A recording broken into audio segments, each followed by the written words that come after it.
Greetings and welcome, guys, gals, and non-binary pals to episode, that's the bottom of the document, 348 of the Words About Games podcast, the weekly gaming podcast for Words About Games. I am your host, Amy Kate Alexander, and I'm joined this week by Mr. Daffy Moody. Hello. It's Friday, everybody. Literally. You know what that means. You weren't supposed to tell them. It's weekend for you, and I hope everyone knows that I wish everyone to have a good weekend. Except the Tories. Fuck the Tories.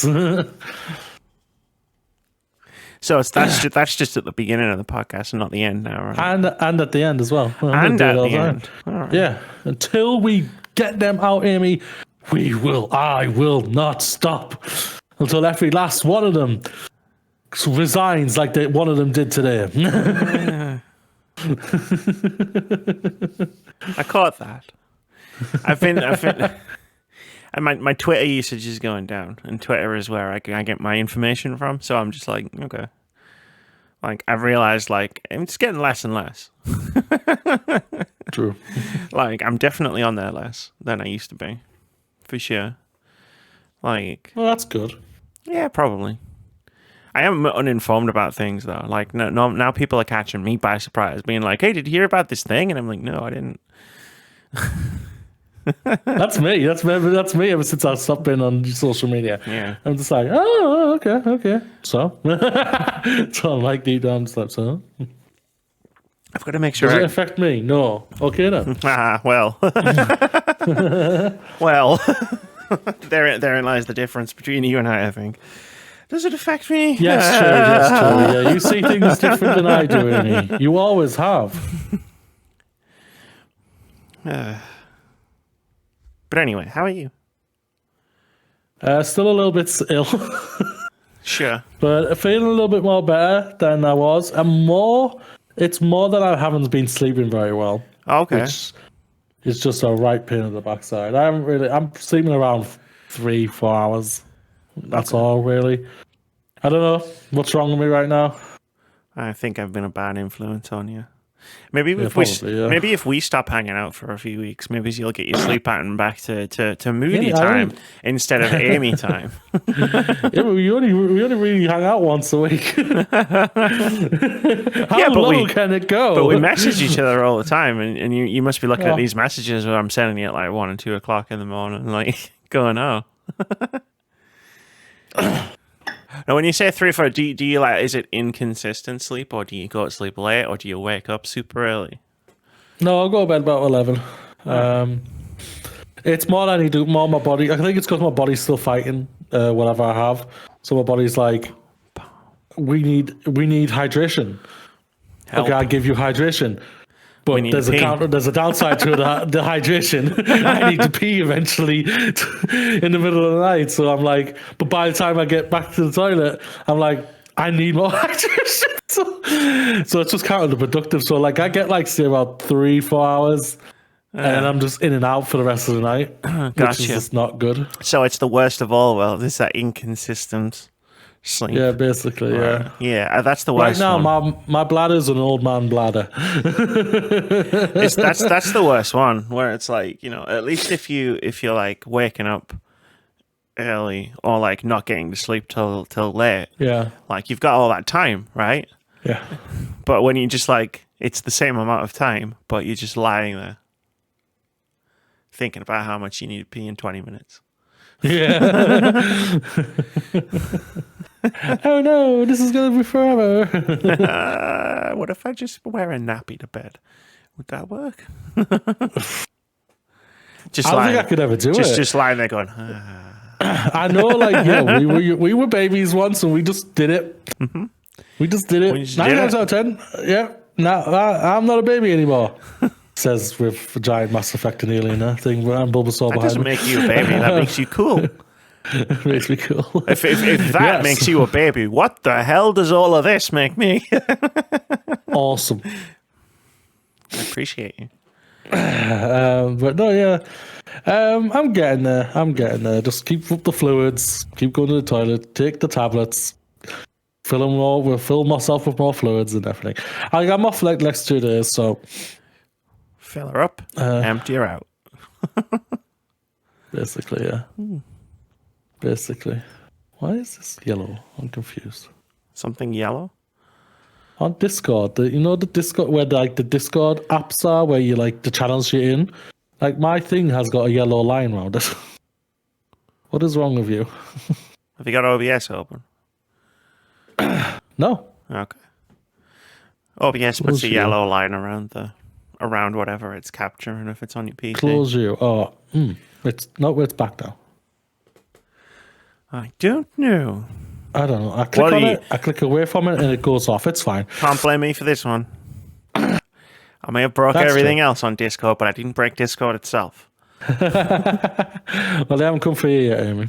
Yeah. They have not come for you yet. No one has yet, because no one can. How's your week been anyway? I hope all's been well with you. Yeah, it's not bad, I suppose. Like, I had a long stretch of work, so my week was basically just like a write-off. Yeah. And like I get that back later, obviously, but like, yeah, I didn't really do anything until yesterday when I did everything all at once. Like, I was talking to Phil about like, because he's like, oh, what are you doing for your weekend? Air quotes. We always use weekend ironically, and I was like, oh yeah, on Thursday I'm gonna go and see John Wick 4 in the morning, and then podcast in the middle of that, and then series finale of Star Trek Picard at night. And then you put the two of those things together, John Wick and finale of Star Trek, and I was like, maybe you need to check on me on Friday to make sure I haven't died of hype. Doing both of those things at once. More or less. Picard season finale was pretty darn good, I won't lie. It was pretty hype. It was. I enjoyed it. I enjoyed the whole series. It was nice. It was nice, yeah, just to have overall consistently good live action Star Trek. I was very specific with my words there. And everything like that. And I'm looking forward to Strange New Worlds season 2. I hope they take what they did well in season 1 and amplify it. But I hope they do express more with some certain characters that I think they were left behind, personally, in the last season. It's the curse of the 10 episodes, right? It's like, yeah. On the one hand, it's great. Love a shorter season when everything's not like 20 plus episodes. But on the other hand, it does mean that like balance is harder to strike, right? Where it's like if you've got 9 main cast members and 10 episodes, but you also have a storyline for like 3 cast members that requires multiple episodes, it's like, well, fuck. I'll say one thing. What's more is that Picard did it freaking better than the Mandalorian season 3 this year. Fucking hell! I don't understand Disney. And I'll state this. I stated this on my podcast, on my movie podcast years ago. I'm a Disney stooge. I am. I love Disney and everything. But they can be right old fucking a pain in the ass. I don't understand the episode numbers they do with the Mandalorian. First episode, I think this year was like 40 minutes long. Then the next one was 53 minutes long. Then it went down to 20 minutes long. Do you say 20 minutes? Well, it's like 35 minutes, but basically it was like take the credits, take the opening. It's like about 25 minutes of and I don't understand it. I'm just like, just do a fucking hour. Just do an hour. Or just be consistent and do a 45-minute episode, which would normally be a normal hour of TV if you had the ad breaks in and everything like that. Yeah. So I'm like, why can't you just do this? Why be consistent, not be annoying? I'm hoping that I hope they don't do that with bloody Ahsoka. Like, oh god, Ahsoka looks so good. The teaser trailer for Ahsoka looked badass as hell. But I'm just worried as hell that it's going to be like 40 minutes. Next episode, 10 minutes. Like, why are you doing this? And it's just, like Picard was like an hour, and it was just consistently good. Yeah, I have problems with the 9th episode just because of the certain things I was just thinking, well, that's a bit lackluster by the end. But it was just consistently an hour all the time, and it was mostly badass all the time. Like, by the end of the series, I was in love with a ship I didn't like, guys. This is how crazy this was. It took... Called it. I think it was the... Bite me. Episode 3. Star Trek Online. I want that ship on fucking Star Trek Online. Get it now. I'll say this to you now on Star Trek Online. I will sign up for a lifetime subscription. I know it's very expensive, but I will fucking do that if you give me that ship. Give me the Neo Constitution class in Star Trek Online. Wow. This is like quite the reversal. It's quite the reversal from 10 weeks ago. I know. I hate myself. Why? You love something. That's great. It's great to see. You know, that's true. It's true. It's true. Hey, we sat on Twitch when they announced season 3 of Picard. Yeah. We were sitting on Twitch and they were like, "Hey, it's going to be Patrick Stewart, Frakes, and Burton, and everybody's coming back." And we both went, "Fuck, I wasn't going to watch it because season 2 was bad." Yeah, because they brought everyone back. But they're bringing everyone back, and then I was in that position. I think I remember saying something, "I'm ready to be hurt again." Yeah, you did. You were excited, but you did say, "I'm ready to be hurt again." If I get to see them all on screen, but judging by the quality of the previous 2 seasons, I was like, I'm expecting this to be bad. Yeah. And then the first couple episodes were good, and I was like, this happened last time. Don't get your hopes up. And then it just consistently... It was just banger after banger. And then by the time I got to like episode 5 or 6, I was just like, oh, this might actually just be good. Yeah. Surrendered myself to the excitement.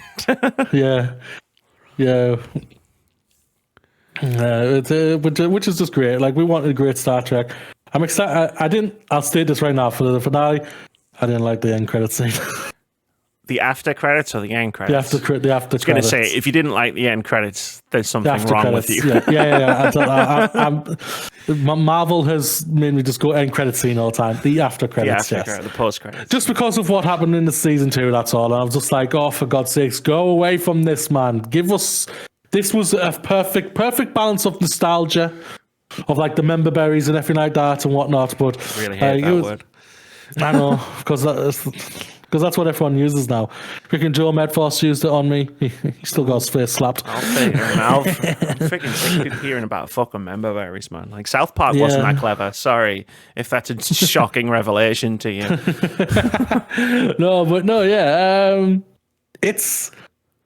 It was the right balance. It served the legacy. It gave the legacy characters a great send off, but also raised up new characters that we can all fall in love with. And I think that's great and everything like that. So because we have to have a spin-off. We have to have a spin-off. We can't not have a spin-off. And this isn't just Amy's a Star Trek fan and she wants more Star Trek. This is me playing by capitalism's rules. The first time in the history of streaming that a Star Trek show was in the top 10 for viewing figures. And you're telling me you're not going to continue that? Sorry, but that would just be mental.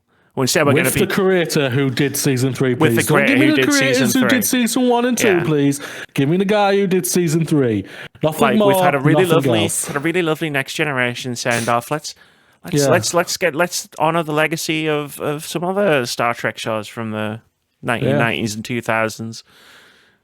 While also being about, everything that happened at the end, that setup. Yeah. I won't looking back on it with what was the main ship throughout season 3. Now looking back on it, I'm thinking, of course she is. Mm-hmm. Of course she's going to become what we've been waiting for. Because she was going to become it. And that I loved that. I won't lie. By the end, I was just thinking, that's amazing.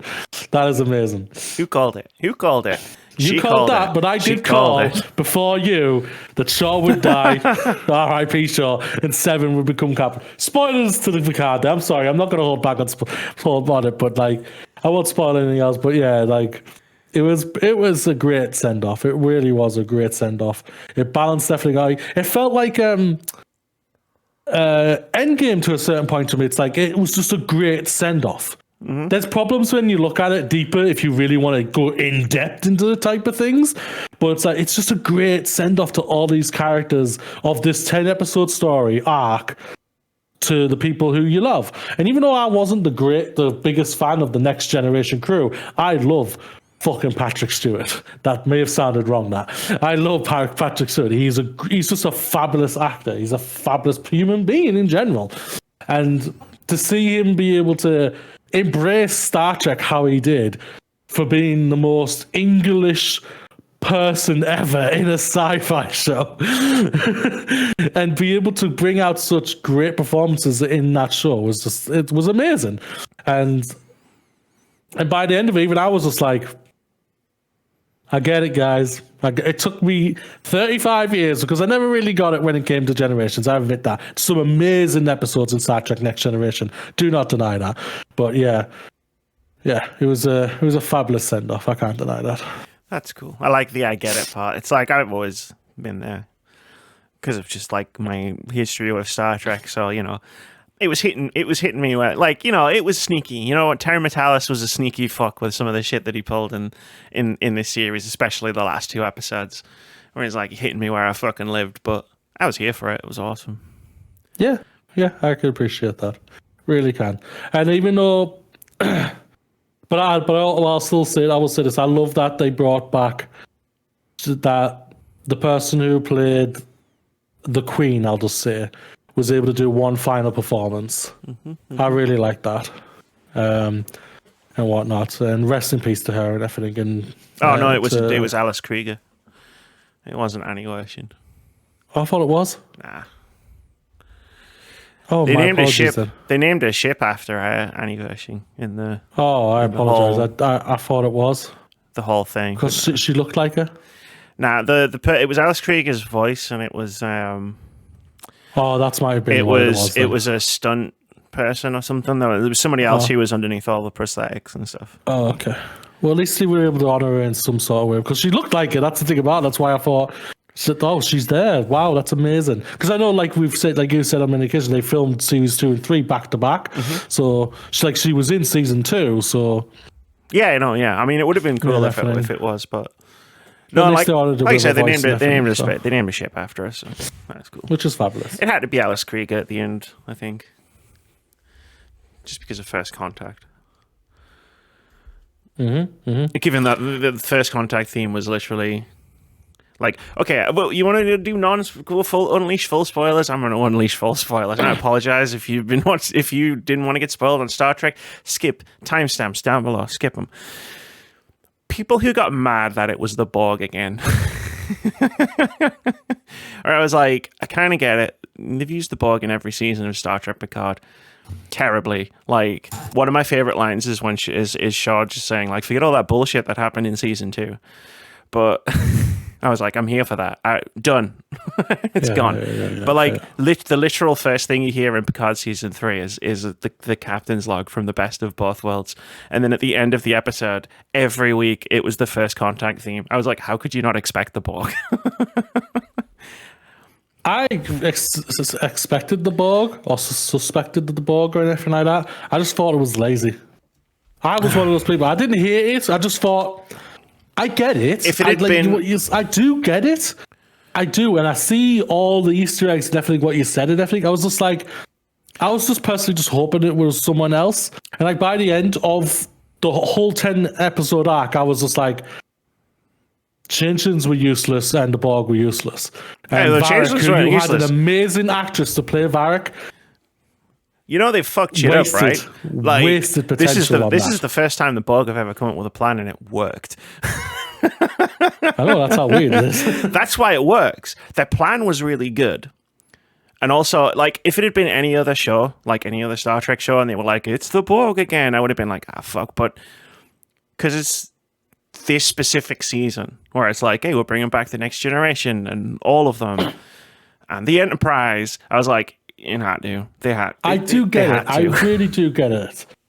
But when like I was so hyped when like the reveal of the Changelings happened in episode 3. Yeah. I was thinking, oh shit, because we never saw them. Everyone was like saying, where was the Enterprise doing the Dominion War? Literally doing fuck all, mostly, and everything like that. And we were just like, where's Picard and whatnot and everything. And it's just like, I can understand where. So we were finally going to see something where they where they came to against the changelings and everything. I thought we were going to get something like that, and we did from a certain point of view. But just by the end of it, I was just like, huh. But I can forgive it because it was just overall a consistently great show for season 3. If the last 2 episodes, if the Borg plot had have been bad, I would have been like, okay, you should have just stuck with the changelings. Because it wasn't, I can forgive it. Like that's the thing. I'm dead easy with this stuff. It's just like, is it good? Like, did they do it well? Then cool, I'm in, right? Like, yeah. Because it was, when you look back at it, yes, I agree with you. There's no doubt about it. It was consistently well done. But I still didn't like it. But I'm okay with that. I will, Amy, you're coming down here soon. We've already said we're going to watch season 3 again. Of course we are. On my brand new 4K Ultra HD, HDR, OLED. 4K OLED TV coming in June. And we're going to be smashing PICARD season 3 out once again. Like, what the hell? Fuck yeah. Hell yeah. Well, no, Strange New World starts the week after I come down, which is a shame. Got to watch the first episode of that. Boo. I would like the ship to go. Now. You know what else we need to go? This podcast, Moody. It's video game time. Video game time. I need to write a note for myself. Tag PICARD spoilers in podcasts. Take it away, Moody. It's your time to shine. That's not. Yeah, it is. You still do the main topic. Don't put me in like this. There's nothing to read. Okay. Thankfully, thank God, at long last, the first ever accessibility summer showcase is going to take place on Friday, 9th of June, where both me and Amy will be reacting to that, which is going to be exciting for both of us who champion accessibility and everything. And this is just an amazing thing. It's going to be hosted, I believe, by Laura Kate Dale. The website open. What to expect? Well, there's a picture of her on the website, so I'm going to assume that it is, yeah. It'd be weird if it wasn't. It would be very weird. How to watch. What games will be showcased? Info for press. Yeah. Well, it's going to be aired on Laura Kate Dale's YouTube and Twitch channel. Which is fantastic. Like, we super champion accessibility and everything, and this is just fantastic. Going along with, obviously, we got the Summer Games Fest, isn't it? Boo. You know, on the, let me have a look, the 8th. Oh, I didn't tell you, did I? What? I blocked Jeff Keighley on Twitter. What for? I had enough of his nonsense. Like, I blocked the Game Awards at the beginning of the year. Mm-hmm. And then, like, people kept retweeting Jeff Keighley's tweets as well. And then, like, a few of them were annoying me. And they retweeted one, there's, like, this concert thing happening. And it's like, well, you get music from all these games, including... And I just went, I'm fucking sick of you. Block. That's fair. Sorry. You said the thing, and I was like, I blocked him. Fine. But it kind of gives us a chance for a little bit of a rundown. We've got, obviously... the Games Fest on June 8th, where you and me will be reacting to. We've got accessibility showcase by Laura Kate Dale on the 9th. On the 11th is the Xbox showcase. I think on the 12th is the Ubisoft one, which is going to be a fucking fun to watch. I can't actually wait to watch that shit all. I don't know what version of Amy you're going to get that day. That day. Yeah. Several different versions could come out. Maybe all at once. All at once. I'm looking forward to the Xbox one as well, so they can tell me that Hollow Knight's coming out in the next 12 months again. Won't believe you this time, though, Phil. You've burned me once before. I have a feeling. I don't know why. I just have this feeling. They're going to announce it and it's going to drop that day. Nah. No. I don't know why. Yeah, it's June 2024.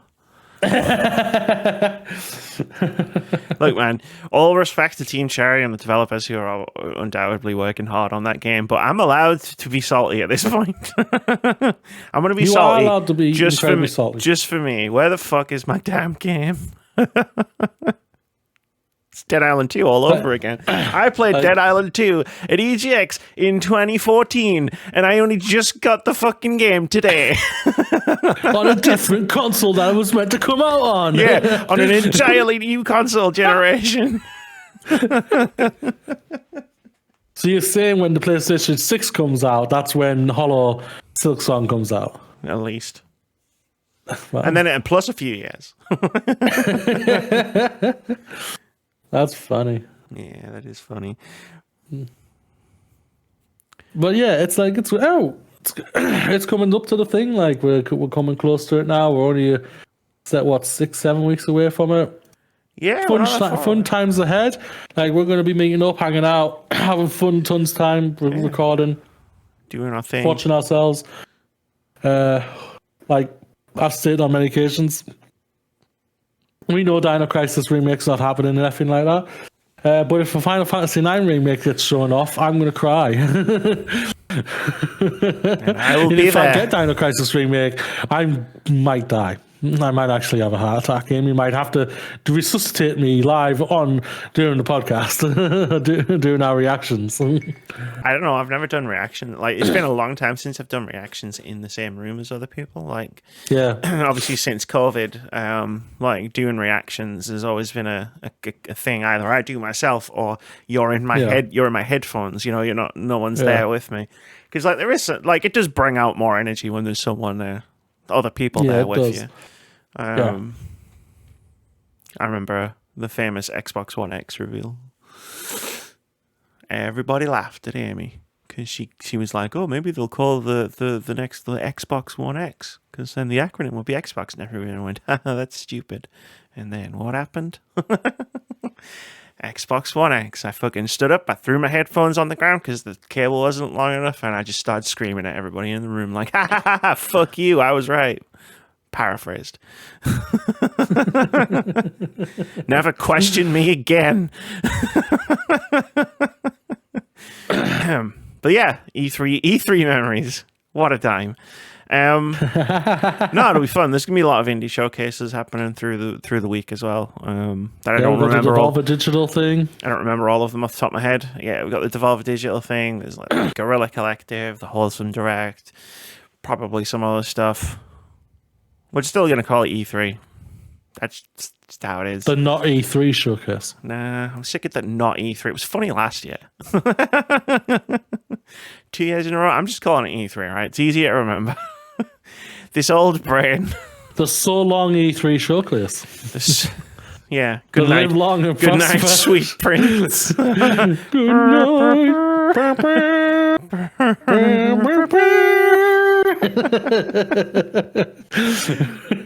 But I'm really looking forward to an accessibility focused showcase. That's really cool. Like getting to see some cool games, but also like some cool accessibility features. Yeah. No doubt. Like we've been championing it for years now to bring more accessibility, and thankfully, like big game developers and publishers are starting to doing this and everything like that. It's like what many occasions we've brought up PlayStation and Naughty Dog and everything like that. What they've done, Microsoft are doing it as well. Like Forza Horizon, the last awesome. one was it? One, yeah, had some incredible accessibility in it. And yeah, it's just like seeing that is what we want to see. We want to see championed and everything. And yeah, I love this. I'm so excited to see this. Laura K. Dale is absolutely a powerhouse. She's absolutely amazing. I hope she gets more. One of the coolest people in the industry. She really is, yeah. Buy her book. You should buy her book. Who Hunts the Whale? Yeah. Yeah. I'm almost finished it. Like I've got that much left. Awesome. Are you enjoying it? Very much so, yes. Amy's review of Laura K. Dale's book right here, right now. What? But I've only read I've only read 2/3 of it. Hold on. Keep talking. I'll see how fast I can read. Just been sat here for the rest of the podcast. Don't lose your page. Very good. Mm-hmm. I've got a bookmark. It's a B, and it says to be continued. That's the right amount of cheesiness that I like. It's perfect, right? Yeah, it really is. No doubt about it. I mean, I want to talk about it on the podcast, but I'll when I've obviously finished it. Yeah. Because it's a good book. And it's a video game book. So. Video game book. Yeah. Sorry, you were talking about her, and I was like, I have her book right behind me. No. Like I was just saying, like she's a powerhouse. I don't really know her very well or anything like that, but yeah, she's absolutely amazing. She's always championing this stuff like that for accessibility and other things out there that are important. And yeah, go get a book, and we'll go and check the show that drops, I think, 5 p.m. for us.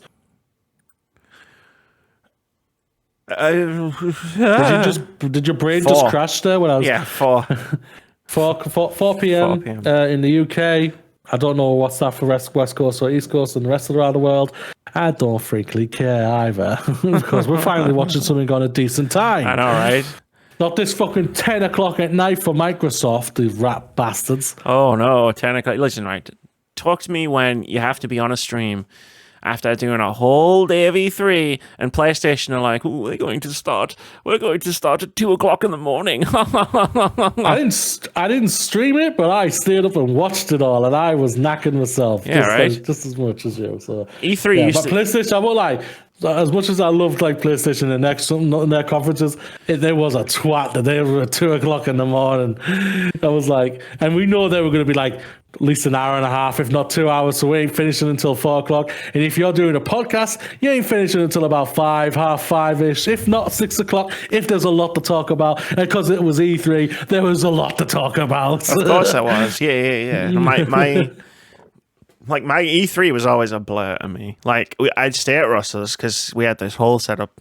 We set up a studio in his house specifically for E3. And then it would be so funny, right? Because the three of us would be there for pretty much the entire time. I just slept there.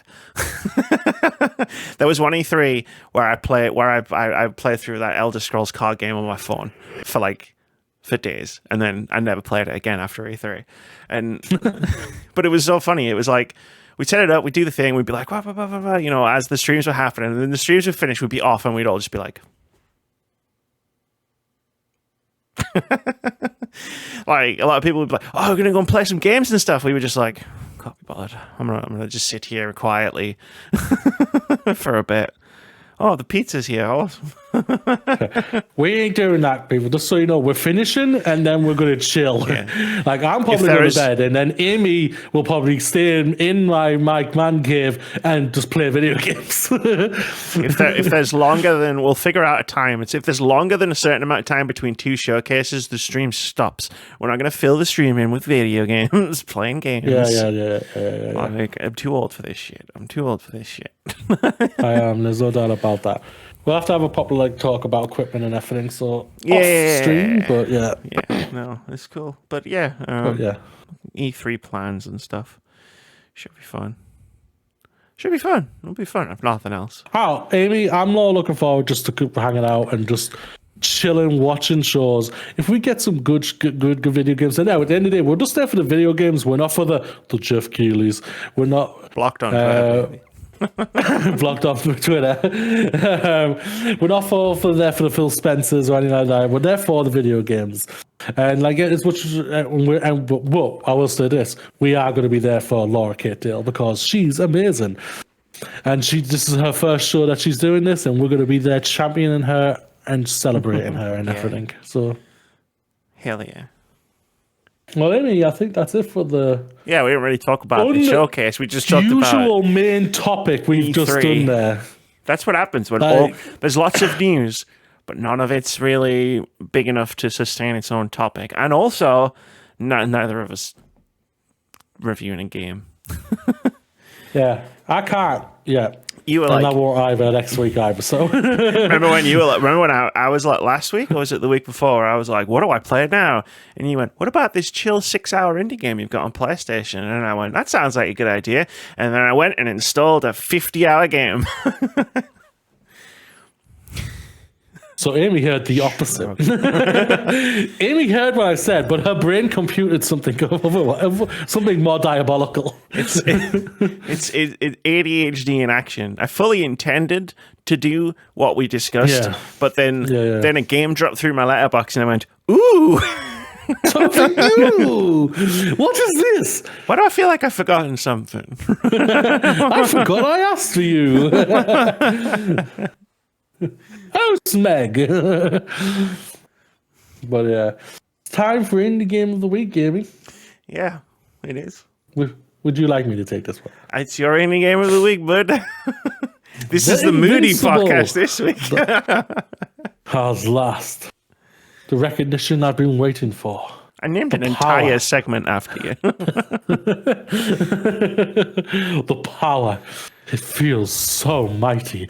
This is what she feels like all the time. No, she just feels tired all the time. Indie Game of the Week is one that I have picked. And I'm going to shout out my boss as well. I won't say his name because that's none of your business. I'm gonna shout out my boss. Here is his name and home address. His name, his bank details. And everything, his car registration, the whole shebang. He's a copy of his keys. And his birth certificate. Where did you even get that? In the Game of the Week, The Invincible. Rethink humans' dominion in The Invincible, a story-driven adventure set in a hard sci-fi world by Stanley Lem. I don't know. Discover a planet, Reggie 3, as scientist Yasan use autopunk tooling looking for a missing crew and face unforeseen threats. Make choices in a psychological story, not philosophical story that's driven by science. Published by Starwood Studios, developed by Starwood Studios, published by 11-Bit Studios, coming to 2023 to the PlayStation 5, the Xbox Series X and S, and PC. Tell me about this. Where, how did you find it? Where did you find it? Why is it cool? So my boss found it ages ago, and we were talking about it, and he brought it up, and he was just like he's enjoyed. Like, obviously, one of the games that's coming out and everything coming out next week. But he's a massive sci-fi head. Like, he loves Star Trek. He loves Star Wars. Well, actually, let me rephrase that. He loves and hates Star Trek. He loves and hates Star Wars. He loves and hates Stargate. He loves and hates all the sci-fi, but he loves it all at the same time. He has a very interesting relationship with all these sci-fis. But this one, it screams to him so much because of how he what he loves about sci-fi and everything, and when it says be driven by science, he's right all up in that. When I saw it, I was thinking this looks visually stunning. I was thinking, wowzers, this looks incredibly visually. And to think what it could be going for here, I think is a good story-driven as well. Well, who doesn't like a good story-driven adventure out there? And we've been screaming for a sci-fi game for a while. I think this could be it, Amy. It's not just me screaming about my Star Trek game. Give me my Star Trek game. Give me my Star Trek game. But there's a Star Trek game. Jeff Keighley will show it. There are many Star Trek games. That's not the Star Trek game that I want. Cool. I like sci-fi. So go and wishlist it on Steam. Trust me, it does mean a lot to the developer. Wishlist indeed. Wishlist. I was going to say wishlist this podcast, but you can't. You can in your hearts, though. You can in your heart. But now it's time for our halftime drinks to go and get. Drinks to go and get. Drinks or relieving ourselves a little bit. Drinks to go and get or relieving ourselves a little bit. Cool. Yeah. I don't know if that was time to fill something up or drain something. Okay, I was about to make a joke. I don't know if there was a better way you could have said that, and then you found the better way you could have said that. This is going to be one of those podcasts that we have once a year, I would say, where it's just weird as fuck. Weird as fuck, yeah. When there's nothing to talk about, it's weird as fuck. It gets weird. But anyway, let's drain ourselves and or refill ourselves. Hopefully not simultaneously. Yeah. I made a mistake, really. Oh no. While we were draining and filling up, I opened Twitter. What? Did he block you back? No, that would be really funny. Imagine if Jeff Keighley was that sensitive. He had like an alert ping up every time someone blocked him. So apparently something's dropped, hasn't it? That would be main story news, doesn't it? Not main story news. No. Apparently the like in the New Horizon Forbidden West DLC, like there's a bit where like Aloy's like queer, like she can like romance a lady in the thing, and I was like, cool. Of course, the internet's gone crazy. I've learned all this in the last 5 minutes, and then naturally this has prompted discourse from the discourse people, where it's like, oh no, my sense of reality. Like, I don't know what the discourse is. I've just literally just seen a bit of it on Twitter, and I've been like, oh god. Yeah. For God's sakes, man. People need to just chillax. Just get a grip, man. Just get a grip on reality. Like, it's wild. The discourse was the thing that I read, like the quote that I read. I don't know if it's an actual quote or if it's just like a summing up of what the capital G gamers are saying, where it's like, it would be more controversial if she was straight. And I was like, Jesus Christ. These people live in their own little reality bubble, don't they? Yes. Like, it's like that Stephen King thing in the Dome. And it's like, that's where they live. People are walking past just showing them actual reality, and they're like, no, that's not real. Gay people aren't real. Oh, God. Wait, you're real then? Apparently not. You're real? Wait, are we? Wait, is this? Has this been a figment of someone's imagination? Are we all just along? a figment of someone's? This is what I'm thinking. Are we just a figment of someone's imagination? If so, the question is, whose imagination is this? And goddamn, get a better imagination.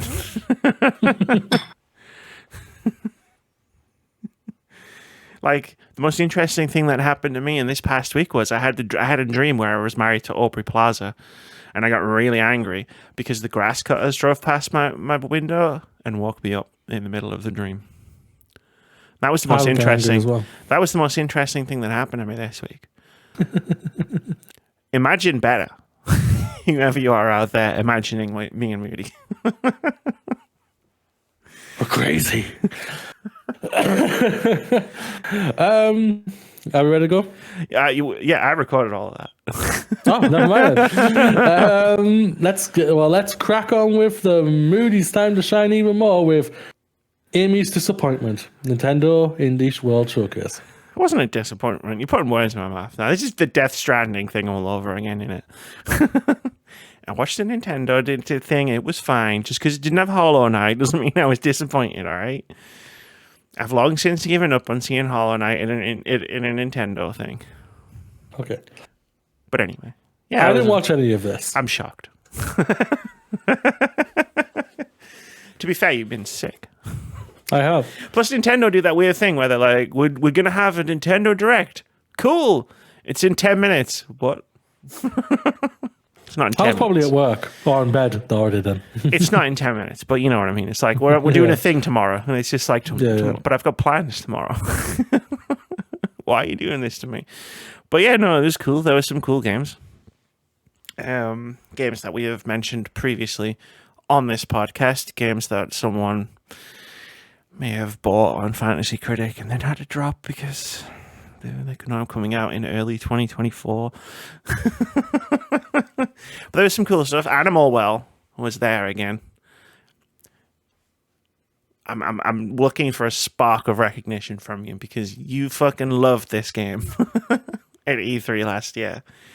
I'm not looking it back up at all at this moment in time while we're talking about this. Me saying that wasn't a prompt for you to look it up so you could remember what it was. It's coming in early 2024 now. And it looks fucking yes! Yeah. And it's coming to Switch. Yeah. I remember this. Oh, it's perfect for Switch. It's absolutely perfect for Switch. No doubt about that. Oh, wow. Coming early 2024. Supposedly. That's awesome. Yeah. Looks Supposedly, cool. yeah. Looks cool. As a side note, I was watching, you know how I occasionally watch YouTube videos about video games? Occasionally. And someone was talking about Hyperlight Breaker, which is the sequel to Hyperlight Drifter, but it's in 3D now. So Hyperlight Drifter was like a pixel art, top-down 2D action game, and this is a 3D action game.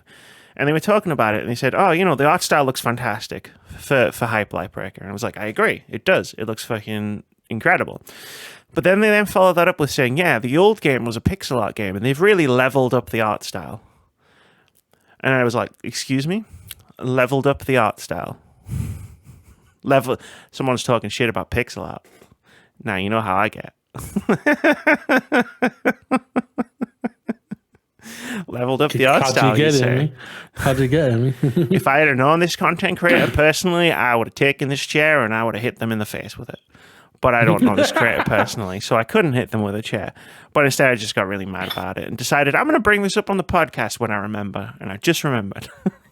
Sweetness. Because Animal Wells Pixar looks absolutely gorgeous. Pixar is some of the best video game graphics out there. It really is. It's a personal choice. There's no doubt about it. For people who don't like it, you know, you're just wrong. We'll just state this, okay? Let's just be frank. You're just wrong. They didn't do pixel art because they couldn't afford to do 3D or whatever. Did it because it looks nice, because that's an art style. Yeah. Animal Wells animations, though, spot on. Look spot on, yeah. Go look up the trailer if you haven't seen it. It's genuinely one of my most anticipating games. I guess of next year now. Yeah, of next year now. What else? We got a couple of shadow drops, Teslagrad 2 and Shadows Over Loathing. I've played both of the predecessors to these games. So in a fortnight of many releases, did not appreciate you dropping these right in my lap. Mr. Sun's Hatbox also released out of nowhere this week. Not a fan of that. Got too many games as it is. Please stop it. Please stop. Please stop shadow dropping games right now. It is what it is. It's not though, man. Time is finite. No, but both of these games look cool. I enjoyed both of the games that they were based on.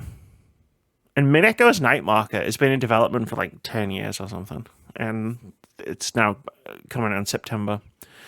And I'm sure if me had forgotten this game and needed to look it up or something, you might remember it from last year's Gamescom. Very cute, adorable art style. Looks very cool. I might have brought it up last year. Remember this? Yeah, easy. Yeah. Of course I remember this. Hell yeah. This is the thing, like, I remember game titles and you remember what games look like. So if I just say names of games and you see a screen and you go, oh, a screenshot, I remember this. Like, yeah, it's coming out in September. And again, it looks pretty cool. Surprised no one, I'm not going to say that out loud. And that was it. Like, Oxenfree 2, Lost Signals has got to do it. Yeah, I was about to say, there was one more thing I wanted to bring up, and that was Oxenfree 2, Lost Signals is coming out on July 12th. Couldn't come out last year, could you? Hey, it looks good, though. Like, Oxenfree was a game a lot of people slept on in 2016. Like, not me. I played it. You know I played it. Of course you played it. If you didn't, then there would have been something wrong. Right. It's like, then we would have been into the realm of, is this the real Amy? Does Amy really exist? Could the play real Amy please stand up? Please stand up. Nah, go off camera. No one wants to see. No one wants to see that. Yeah, no, it looks good. It looks good. It's coming out in July, so that's just another. Summer's stacked. Summer's really stacked. Like the June, July months. What's going on, man? They're supposed to be nice and quiet, nice and chill. But no. Now we got to release all our games in June and July. It's all the money we've saved up since the pandemic that they all think that we have the money to be able to spend. Oh, yeah, all that money that I have to spend on video games, sure. Yeah, exactly. All that money, all that dough, all that dollar. Oh, sterling for us. Yeah. Penny? No. Nickels and dimes. But yeah, that was it. It was a good thing. Go and watch it if you wanna. There's some other good trailers that came out last week. I might even talk about some of them, and some questionable trailers. I love doing this podcast. I don't know what's happening tonight, though. Please, really, continue to shine. Let's do it. What are we doing? Let's talk Dragon Age. Dragon Age? Dragon Age. Stray Gods. Stray Gods? Oh, I thought it was about Dragon Age. No, the first two words in the headline are Dragon Age. Would you like me to read it?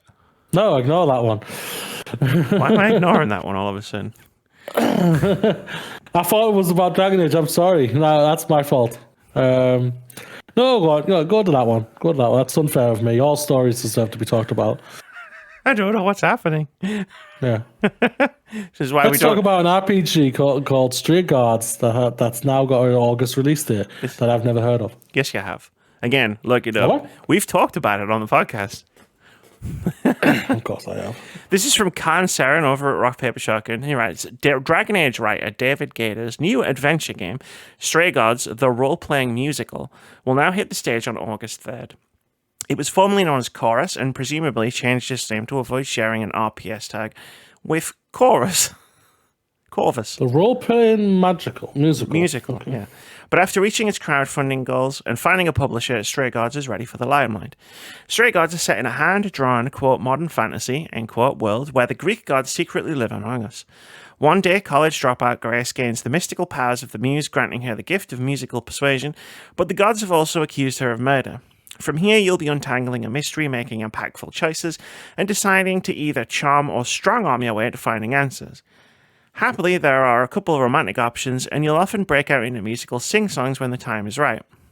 By musical, not referring to games like The Artful Escape or Sayonara Wild Hearts, where music is accompanying your every move. Stray Gods is the musical theatre kind of musical where spoken words will weave in and out of songs, and characters express themselves with Broadway-worthy voices. Based on your choices, the musical numbers can actually split off into different variations, which is nice for multiple playthroughs. Best of all, the soundtrack has production from Austin Wintory, the man behind Journey's epic strings. The actual voices are center stage, though, and your ears might recognize some of the cast. Actors from The Last of Us, such as Ashley Johnson, Troy Baker, and Laura Bailey are all here, just in case you couldn't connect a face to those familiar sounds. Okay, I've heard this game. I thought you might. I was My like, memory is really bad. I know. I was like, I'm gonna read it, and I know you'll remember it. Yeah. When you got a voice cast like that, that's like just that alone should bring you to this game, basically, just to hear them again, because they're all amazing and everything, and singing and everything. And we've all seen Ashley Johnson sing. We've all heard Troy Baker sing multiple occasions on The Last of Us. And it's like, I may have been dismissive of it at the beginning. I do apologize for that. But this is a Dragon Age. No, Moody. It's not. But no, this is cool. Like, I have been saying for fucking years, ever since I played, weirdly enough, Saints Row Get Out of Hell, which itself was a musical, which I wasn't expecting at the time, that we need more video games that are musicals, not music games. Sayonara Wild Hearts, I have a t-shirt of it. I fucking love that game, but it's not a musical. I'm talking about full-on fucking everybody singing and dancing games. Stray Gods is coming out in August. If y'all sleep on this, if I get to fucking August and I'm reviewing this on a podcast and I'm like, hey, I played Stray Gods, and I'm not, this isn't aimed at you, this is aimed at them. And you're all like, oh, what's Stray Gods? I've never heard of it. I'm going to fucking choke slam you through a table. This is your warning. Stray Gods is going to be cool as fuck. Buy it so that maybe we can get more cool musical that is also a video game. You heard it here first, people. Chokeslam through a table. Composed of a material of my choosing. So the inevitable happened ever since your favorite person, Amy, Jeff Grubb, said it. Suicide Squad kills another release date. I'm glad you were more specific there because there's multiple Jeff Grubb-driven stories hidden in amongst this. This is from Ash Parrish over at The Verge. She writes, "You could be forgiven at this point for not believing Suicide Squad Kill the Justice League is ever coming out. Rocksteady Studios of Batman Arkham series fame has delayed the game yet again.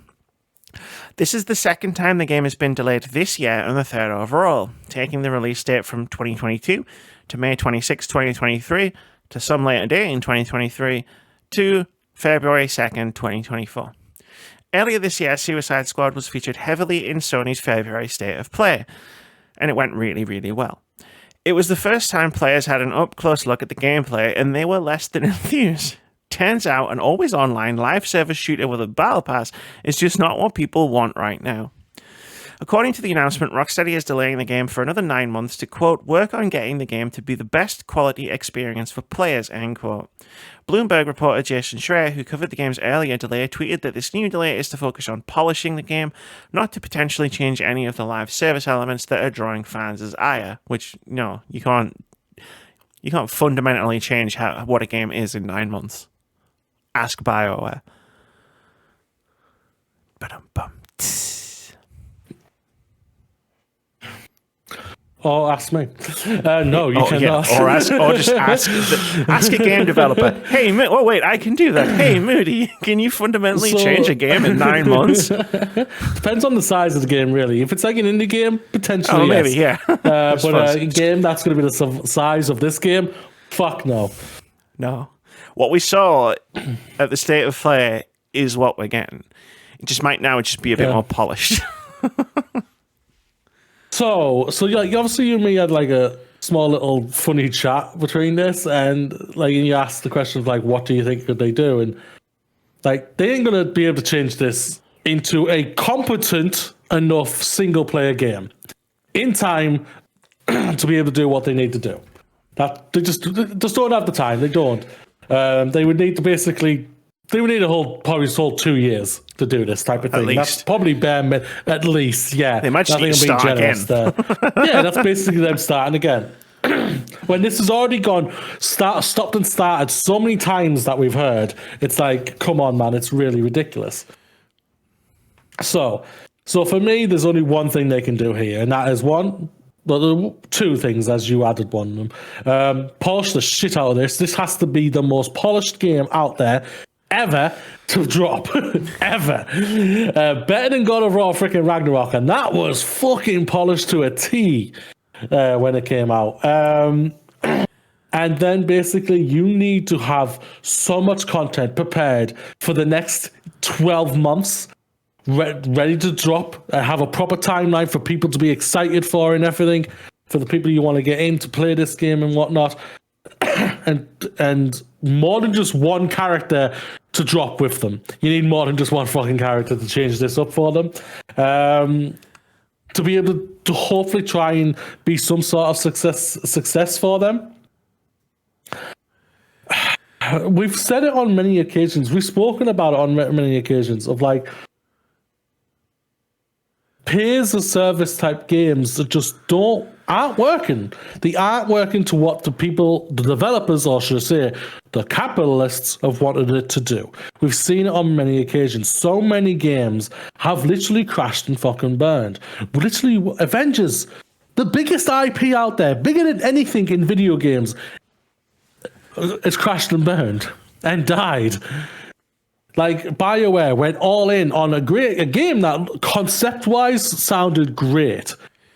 Execution-wise, along with everything else that was reported and everything by Snyder, was it? Snyder? BioWare Magic. Yeah, BioWare Magic and everything like that. It was a shit fest. And like we've seen it. So like the only ones that are really standing the test of time is Final Fantasy 14, Destiny 2. I know it's like a lot of people might miss throw in like Warcraft.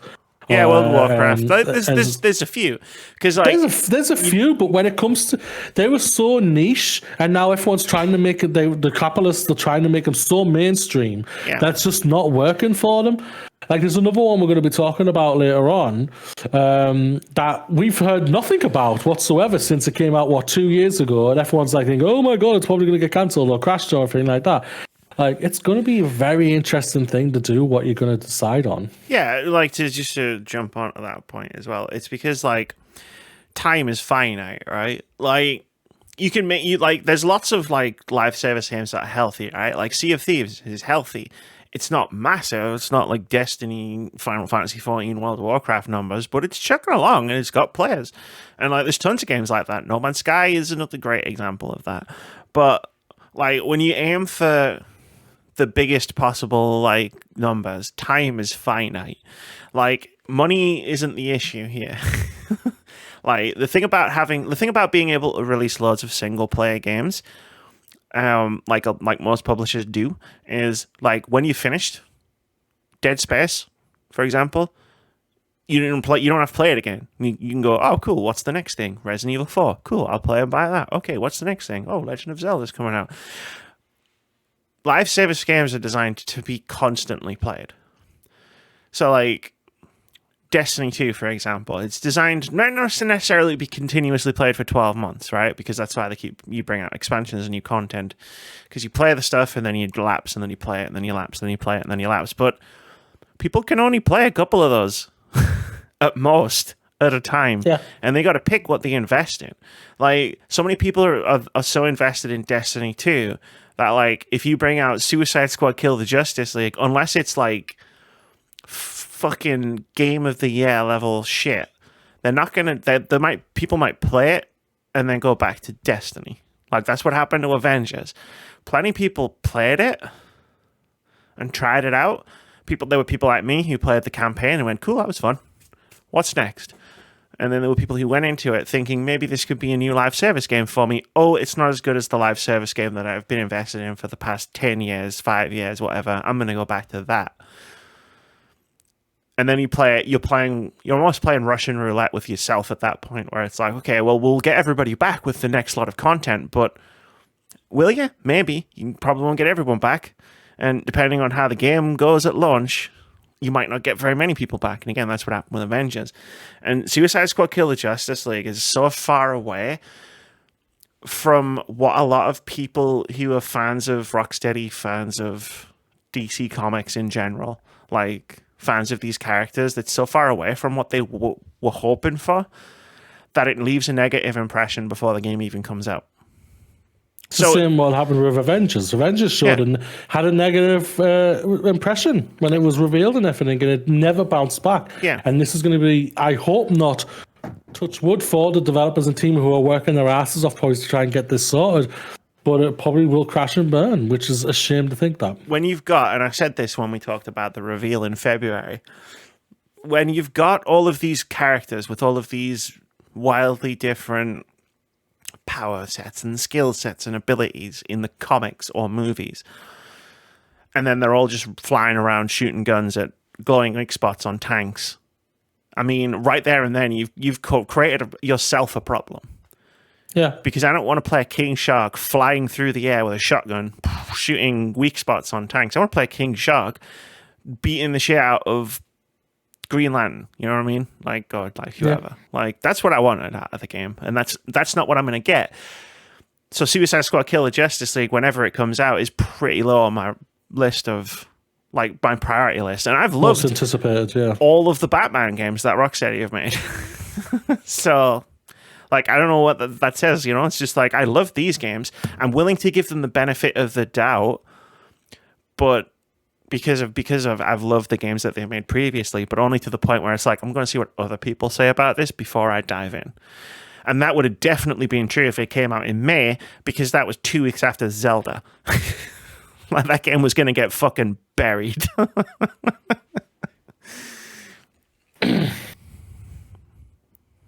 It's an interesting thing, isn't it? It really is. It's just weird. It's just like, the games industry is so weird because of how long games take to make.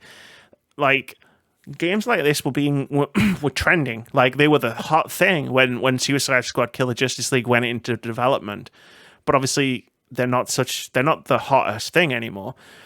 And so many games fall victim to this. where it's like you start a game develop. If you start a game development like 2 years ago, right? Put a game in development because Among Us was the hot shit, right? And everybody wanted the next Among Us. It's like Among Us is already not the meta anymore, but there's probably games in development that have gone that way and aren't going to do as well. Yeah, that's the thing about it. The niche thing comes around so fast and goes so fast. It's unbelievable. Yeah. We'll see what happens for it. I hope, like I say, touch wood. I hope they come out and they show us, and it's the Suicide Squad, and they're fighting the Flash, and there's totally fucking some cool badass like mechanics. I hope it was just a bad showing and not like a typical showing of a game that doesn't look great. You know what I mean? Like I hope it was just a bad showing. But we've been down this path before. We really have, yeah. Let's go Redfall. Redfall will only launch with quality mode on Xbox. This is from Marcus Stewart over at Game Informer. He writes, Xbox fans eager to jump into Redfall next month will initially have to make do with only one graphics option, as the game won't be launching with a performance mode. In a tweet, Arcane reveals that only quality mode will be available when the game releases on May 2nd. A 60 FPS performance option is coming at an unspecified date, but until it does, here's how the game will run depending on your hardware. On Xbox Series X, it's 4K at 30 frames a second, and on Xbox Series S, it's 1440p at 30 frames per second. Now, you know, I don't care about frame rates. Like, I love games running at 60 frames a second. I'm fine with playing a game running at 30 frames per second. Like, so I want to get that right off of my chest for anybody listening or watching. I'm not here to go 30 frames a second game, because I'm just not that person. I just find this really interesting. So do I. No, I'm right there with you. Like, oh, fucking hell. Zelda's going to be in 30 frames a second, for God's sake. Yep. Zelda's going to be 30 frames. Most Naughty Dog's games were 30 frames, but they looked fucking stupendous. I think this game's going to look beautiful in 4K 30 or 1440p 30. It's going to look incredible. There's no doubt about that. I have to question this, though, at the same time, of this, like, you're owned by Microsoft now, guys. You've got billions behind you. What's happened for this to happen? And I don't know what's going on there or anything like that, but it's just like, you got all this backing and you can't release 60 frames performance mode for when it releases in a couple of weeks? Yeah, it's like literally a couple of weeks out at this point. So I'm just a little bit curious on that. What's happened between their talk in, what was it, January? Because this was a feature. This was a confirmed feature, was they were going to have a performance mode, which is just standard for AAA games on modern consoles. It's standard. There's always, like, I just started a game where it was like, do you want performance mode or do you want quality mode? Like, and I always pick performance. Like, it's weird for a game not to have it, but it's even weirder for a game to say it's going to have it and then say it's not going to have it at launch. Yeah. And I don't know, it's just, quality mode is the one that usually suffers at launch of a game that's like buggy and unoptimized, right? It's like, you know, you always pick performance mode because you don't want the graphics set to the highest possible fidelity because you want the game to run better. Which is why it's weird that they're like, no, we're going to have quality mode, but just not going to have performance mode. It's like, what happened to performance mode?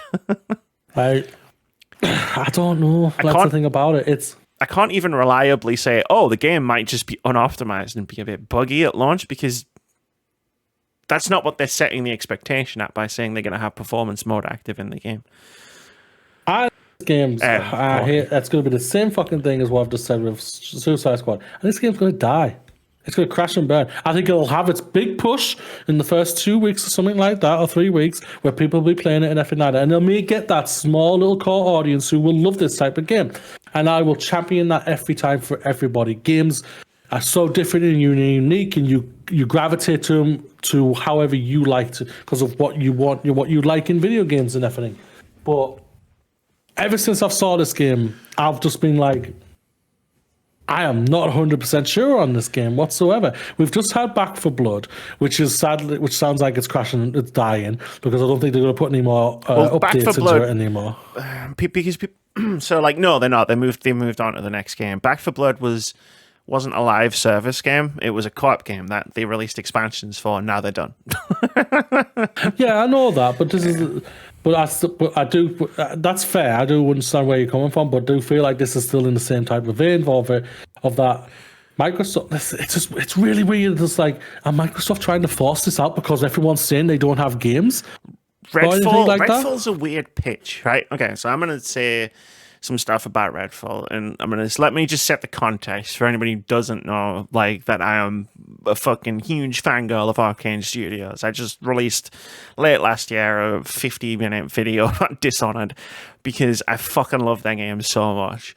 And I know people who work at Arcane Studios, and they're just amazing people. But like, this game is like when I first saw this game revealed, it was what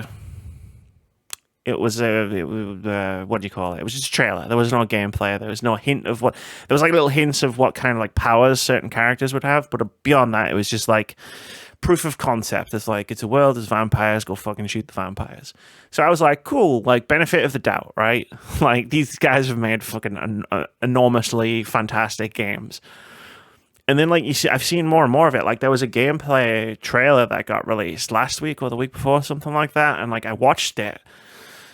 And like, there was a fight with a mini boss. I think it was a mini boss, and it was just like, this looks bad.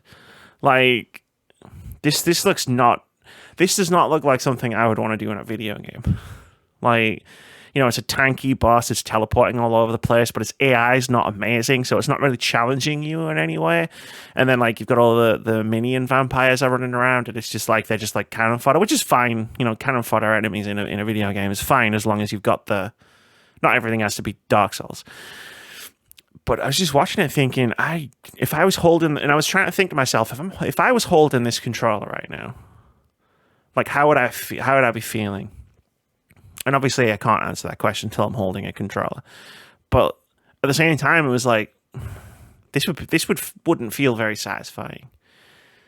So even I'm coming around. What I'm saying is, even I'm coming around to the point of like, they're trying to pitch it as like, it's a bit like Far Cry, but it's also got this online co-op thing that makes it seem like it's a Back for Blood, Left 4 Dead type thing, and confusing messaging around it being always online or not, and then like, oh, the levels are designed like the levels from Dishonored or Deathloop, but like, it's not just the level design that makes it, it's what you do in those levels and what you seem to be doing in Redfall is, and I don't know, man. Like, I guess I'm just talking myself around in circles to say, like, I'm going to download it and I'll give it a shot, but like, I'm getting less hopeful the closer to release that we get, that this is going to be something that's going to grab me in the same way that previous Arcane games have.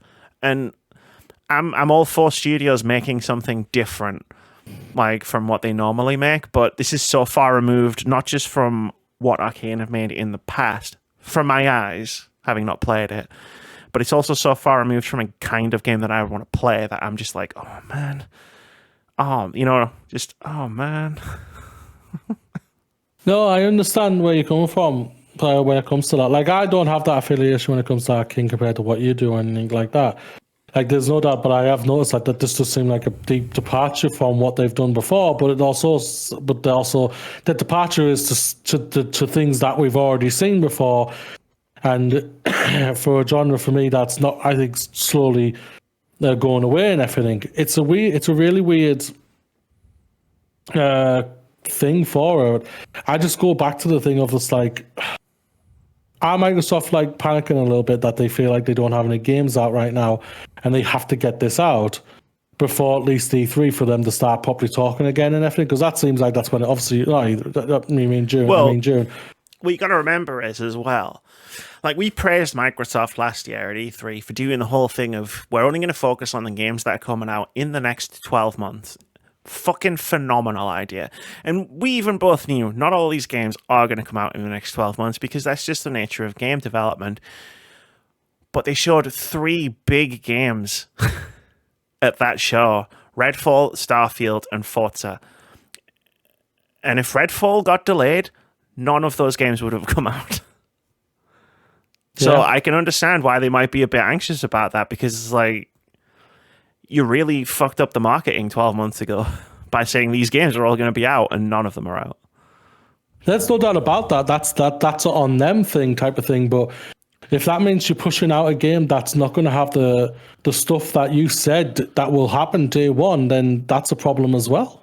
Oh, absolutely. Like 100%. Like I'm all for delaying games. Like if you got to delay Redfall to make it everything that it can be, just do it. Don't even think about it. But it's because it goes to the argument of like the idiot gamers online. Like I haven't seen any of this because it might not even go on off or anything like that.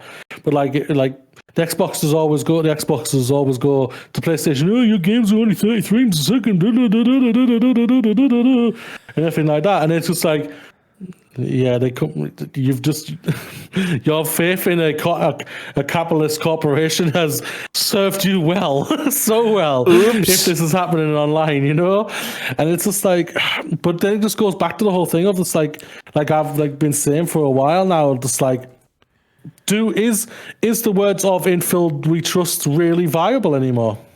Well, I mean, we've kind of been sort of talking about it, right? Of like, is something's wrong? Like at something's Microsoft wrong at right Microsoft. Now. There's no doubt about it. And I'm sorry for putting in. I won't lie. I feel like it's got to be because of the whole fucking Activision thing as well.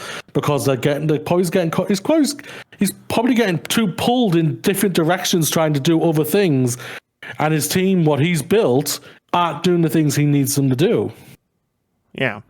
Maybe potentially. This is all speculation. Yeah, it's just and again, we're not just basing this based on a couple of games that haven't come out. Like, I mean, for starters, it's like a dozen games at this point that have sort of been announced and then almost disappeared into the fucking shadow realm.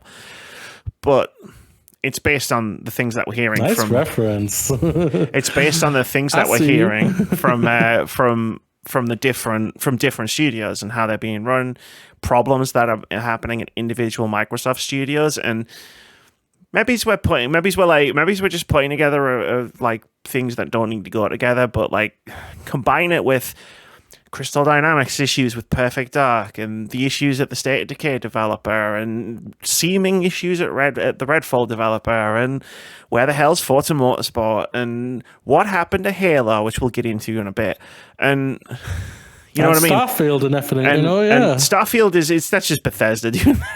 Bethesda does this every single time. They're under the Microsoft umbrella, so they take the hit for that as well. But like, it's like, at what point do you see lots of different things happening and go, hold on a minute? Yeah. I don't know. It's going to be interesting. Like, at the end of the day, like, winning Q is everything. And if this comes out and it's a massive success, that's fantastic. And I'll champion that all the freaking way to the bank and everything. But like, hey, this past week, I've been enjoying a game I didn't think I was going to enjoy in the slightest. So, weird things happen in the games all the time. Weird things that do happen. There's no doubt about that, Amy. You want to know what's weird? What's weird? Well, it's not weird, but the Halo franchise. She brought it up. Let's just go to the Halo franchise. The Halo franchise. This is the thing we talk about every few weeks. Did they put in the sprint button? Shut up. Halo's franchise director, Frank O'Connor, looks to have left Microsoft. This is from Vicky Blake over at Eurogamer. He writes, following recent reports of Halo franchise director Frank O'Connor's departure from Microsoft after nearly 2 decades working on the iconic series, the company has made it official. In a statement provided to Axios' Stephen Totillo, Microsoft said, quote, "We thank Frank for his numerous contributions to the Halo franchise and wish him well going forward," end quote. There's still no word on where O'Connor is heading next, but his updated LinkedIn profile points to a new franchise creative director role at a currently undisclosed Seattle company, where he'll be, quote, "creating rich, story-driven entertainment experiences across multiple media," end quote. O'Connor's departure from Microsoft follows a string of high-profile exits from 343 Industries, including Halo Infinite's multiplayer creative director Tom French and former Halo director Joseph Staten. Veterans of Halo development at Bungie and 343 Industries, Staten left Microsoft's blockbuster space shooter franchise in January. excuse me, but it was reported at the time that he would remain at Microsoft. Other recent departures include David Berger, who served as lead developer on Infinite's ambitious Slip Space engine technology, and 343's boss Bonnie Ross, who announced her own exit from the company after 15 years. Microsoft also cut, quote, at least 95 people, end quote, from Halo Infinite developer 343 Industries. The list of those now left without a job includes, quote, dozens of veterans, including top directors and contractors, upon which the studio relies heavily, end quote. Temporary staff members were also affected, with their contracts reportedly terminated with, quote, just a few days of warning, end quote. Typical clear out sale, basically. That's what's happening at 343 Industry right now. They're clearing the decks. They weren't happy, obviously, with what's happened with Halo Infinite and that the lack of content updates for it and for the fans and everything. And they've just made the decision, clear the deck, bring in a whole new team, move over to Unreal Engine 5, which you and me have already reported that they're going to do, which is a great idea. Let's just be frank. Unreal Engine is an absolute incredible engine. And so that's basically what's happened. They are clearing the deck. They are slimming the team down, which I hate to hear because people have lost jobs here, and I hope they land on their feet and everything in the future. But yeah, they're clearing the decks. I'm just going to say it. I hope the people that have lost their jobs below the executive level, I hope you land on your feet at better managed studios, because Jesus fucking Christ, this is the third time, and I hate having to go at studios for making games that turn out not to be great, but this is the third fucking time 343 have stepped up to the plate to make a Halo game and completely fucking whiffed. And it's frustrating. As a fan of the series and the franchise, it's frustrating to have to get Halo 4 and, hey, the story's really good, but the game just didn't hit. But it's fine, we're going to fix it for Halo 5, and then Halo 5 comes out and it's just a fucking train wreck. But it's fine, we're going to take extra time in this new engine to make Halo Infinite be the one. It's going to be the Halo platform for the next 10 years. Don't worry, we've got this. And they just fucking whiff that one as well. And at a certain point, it comes down to just piss poor management. And I've mixed my words a bit, and I try to be positive and optimistic, when it comes to this kind of thing. But it's been a long time in the wilderness, and frankly, I'm just frustrated at this point. You nailed the campaign. You could have built from that, but but the management have chosen to go in a different direction, which means now we're going to get the fourth fucking attempt to revive the Halo franchise. And how many people are even going to be left who give a shit? In 5, 6, 7 years, when they release Halo Infinite 2, this time we really mean it. How many people are actually going to give a shit this time? That's what I would call it as well. Halo 2. This time we really mean it. Yeah. It's like how both you and me love Halo 4. I love Halo 4. Story in Halo 4 is absolutely incredible. It is an amazing sci-fi story, which I thought worked so well and brought much needed character to both the main characters, which I've said on multiple occasions for this. I absolutely loved and which they adored threw Halo in the 4. bin for Halo 5, which caused its own problems, and then they brought it back in Halo Infinite, but then the multiplayer didn't live up to anything. And it's just why does this keep happening? I don't know. I really don't know. It's a management situation. It's a ambition and it's a situation. I think sometimes you may be just thinking, are we being a little too ambitious type of thing? It's yes, I know Halo is Halo is the mascot for Microsoft, for Xbox. There was a time. It's the first thing you see when it comes to the little advert, the thing with his helmet and everything, and he is such a dead character in a dead franchise right now, which is such a shame to think. I may not be the biggest Halo person at all. I'm not. I admit this. For it. Can't confirm. I was with him when he played the games. But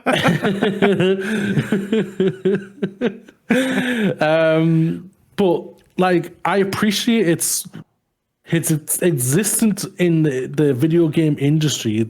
Its history. It's a historic franchise that Microsoft are absolutely thrown in the bin right now just because it isn't hitting certain numbers that they want or something, or maybe they just decided that they obviously decided that saying, yo, it's literally 3 strikes, guys. 3 strikes, people. Time to clear the deck. You're all out, which is, again, a disgusting shame because it's not for the people. Like, I see what I understand why I hear what you're saying. Like, the people who are at the corporates, who are just the developers trying to create this game, you've lost out on something that wasn't your fault. You were just given direction to go in this way and everything. And it's just sadly slapped them all in the face. And it's really unfair on them. I hope, like, we've seen on many occasions games that have changed it up enough that they've gone in a different direction. God of War. The latest one I can think of right now from the top of my head. Sure. I'm sure you can bring up other ones as well that have rejuvenated the franchise and made it a legendary franchise, even more than ever before. Halo can do that. God of War is bigger than ever. They have to maybe make a decision. Just give us one more point. Give me one more thing before I let you go. I think they have to.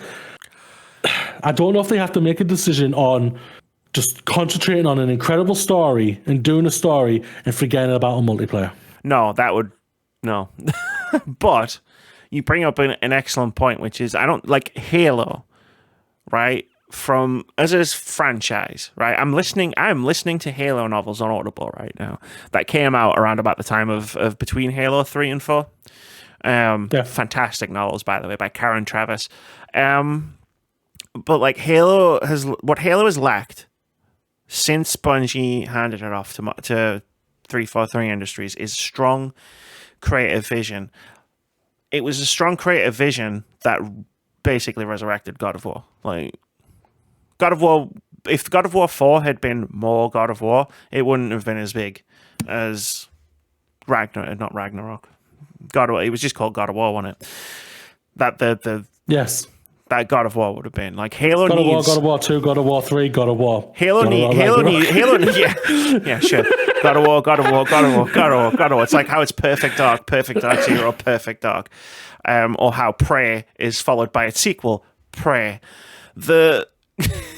I know it. I love the video game industry. It's so normal, but like. Halo needs its Terry Metalis. We were just gushing about Star Trek Picard Season 3 and how it was focused because it had a strong creative vision. Halo needs somebody to come in with a strong creative vision to rejuvenate the franchise. Like, and it needs multiplayer. It's just one of those things. It's a franchise that was built on multiplayer as well as single player, but like it doesn't need to be anything fucking fancy. It just needs to be Halo. Like the Master Chief Collection still being popular in 2023 proves that it doesn't need to do anything fancy to still be popular. It could just be Halo multiplayer. Like, is it because they didn't update it enough? Because like you played the Halo Infinite multiplayer and you were gushing about it. I was fine. When it came out. The Halo multiplayer issues, I didn't have as many issues, but I went on record with this when we talked about it last year. When it started having its issues, I didn't have many issues with it. The issues were because of like a lack of content and those weren't unreasonable. Like it got to a point where new updates was so few and far between that even I looked at it and went, that's not an unreasonable criticism. I mean, people made that criticism unreasonably and they fucking suck. But the speed with which things were being added to the game, it's got to a point where it was like people were just dipping. Because there's nothing new being added in the game. And you can only play the same thing over and over again so many times until you need to do something else. Or maybe that's just me and my ADHD brain. But for me, it's just frustrating as somebody who is... I grew up on Halo multiplayer, and I love Halo multiplayer so much. I could boot up Halo Master Chief Collection right now and have a good time for a couple hours. But the frustration for me comes from, again, it's just the fact that it's just whiffed so many times. And I don't blame anybody who made this game, like any of the developers who made this game and all that. It smacks of poor management, poor franchise management for a decade now, more. And frankly, as I bought a fucking Xbox the year it came out, and with Halo, like I've been in it since it started, and I guess I just got a bit angry when I was reading the story. I was just like, Halo's fucked again. Awesome. Tell me something I haven't known for the last decade. And that's the thing about it. It's what I hate even more. It's that people like you who love this franchise, who gush about this franchise, are getting slapped in the face every time right now. Like, for me, it's nothing for me. I champion more just because of you and everything, and for everyone who loves the game and franchise. But it's like yeah, they do need to go enough. They need to do something. Hopefully, this is it. They need well, let's be frank. They need their Master Chief. They need their commander to literally focus this franchise, focus what they're gonna do, and everything. Yeah, you can do it. You really can do it. No, there's no doubt about it. We've spoken on many occasions. Developing video games is fucking hard. It is very difficult. I envy nobody the task of making these games and then having to listen to me whine about them. Yeah, true. Yeah, true. But yeah, I hope everybody lands on their feet, and I hope they fucking get 343 Industries Studios back underway in the right direction for the fans. That's all I care about. It's for the people who love this franchise. I don't care that it's for Microsoft or for an Xbox. Just give them a good fucking game, because that's what they deserve. Let's have a look, see. What's next? You know what? Let's stick with the Microsoft. Microsoft insists Hi-Fi Rush a breakout hit for Xbox. The Mist claims it underperformed. Watching this news story unfold in real time almost gave me a stroke. You'll understand. Microsoft insists Hi-Fi Rush a breakout hit for Xbox amid claims it underperformed. This is from Matt Wales over at Eurogamer. He writes, Xbox's Aaron Greenberg has insisted Tango Gameworks' Hi-Fi Rush was, quote, a breakout hit, end quote, amid claims the critically acclaimed music adventurer, quote, just didn't make the money it needed to make, end quote. The claim Hi-Fi Rush had failed to meet Microsoft's financial expectations was made by Giant Bomb's Jeff Grubb during his latest Game Mess Decides podcast. He said during a conversation about the game's release strategy, quote, based on what I've heard, it just straight up didn't make the money it needed to make. I mean, it got good reviews, the buzz was good, so where do you put the blame for something like that? Is it the price? Was it the shadow drop? Could it have sold more? Or is it Game Pass? End quote. Grubb's claim seemed curiously at odds with the previous messaging from Microsoft, which had called Hi-Fi Rush, with its 2 billion plus players, quote, one of the most successful launches for Bethesda and Xbox in recent years, end quote, at the time of Shinji Mikami departure from Tangoworks Games. And now Xbox's Vice President of Games Marketing, Aaron Greenberg, has denied Grubb's claims in even stronger terms on Twitter, calling Hi-Fi Rush, quote, a breakout hit for us and our players in all key measurements and expectations. We couldn't be happier with what the team at Tango Gameworks delivered with this surprise release, end quote. That's why we don't do Jeff Grubb stories here on the podcast. I made an exception because Microsoft responded pretty fucking quickly. This all happened today. Really? Yeah. Wow. I was just like, I saw the initial thing where old Jazzy Jeff Grubb came out and was like, it missed financial expectations. It didn't hit his financial expectations. And I was like, it was a shadow drop on Game Pass with no prior marketing. What financial expectations? And then Microsoft came out and basically said the same thing I did. Respect. I don't know Jeff Grubb whatsoever. And he has got things right. There's no doubt about it. A blind squirrel finds a nut eventually. There's no doubt about that. James Mangold said this to pathetic movie people who were saying they know about his indie movie. And I remember that quote, him saying that. And I was thinking, when he's literally said, how do you know anything about my movie? You haven't seen it, you fucking idiots. And then people argued with him saying, well, they've got things right before. And he basically said, yeah, a blind squirrel finds a nut eventually. Okay. So that's always been in my mind. Jeff Grubb, I've heard nothing but great things about the man. I don't know him personally. I don't know the man personally whatsoever. So I am literally just taking a little joke there. It's a little joke, a pokey joke, but it's a joke. But at the end of the day, when it comes to what you said is basically spot on. This is a game that literally shadow dropped. It came out of nowhere. Nobody knew about this game whatsoever. None of us did, because if we did, we might have all gone for it on Fantasy Critic, because it's got like a 92 on OpenCritic right now. And it's been critically loved, and it's a critical darling right now, which is fantastic. And like I said, the people in Xbox will know more about the finances of this game better than, no offense, Jeff Grubb. And if you really want, like,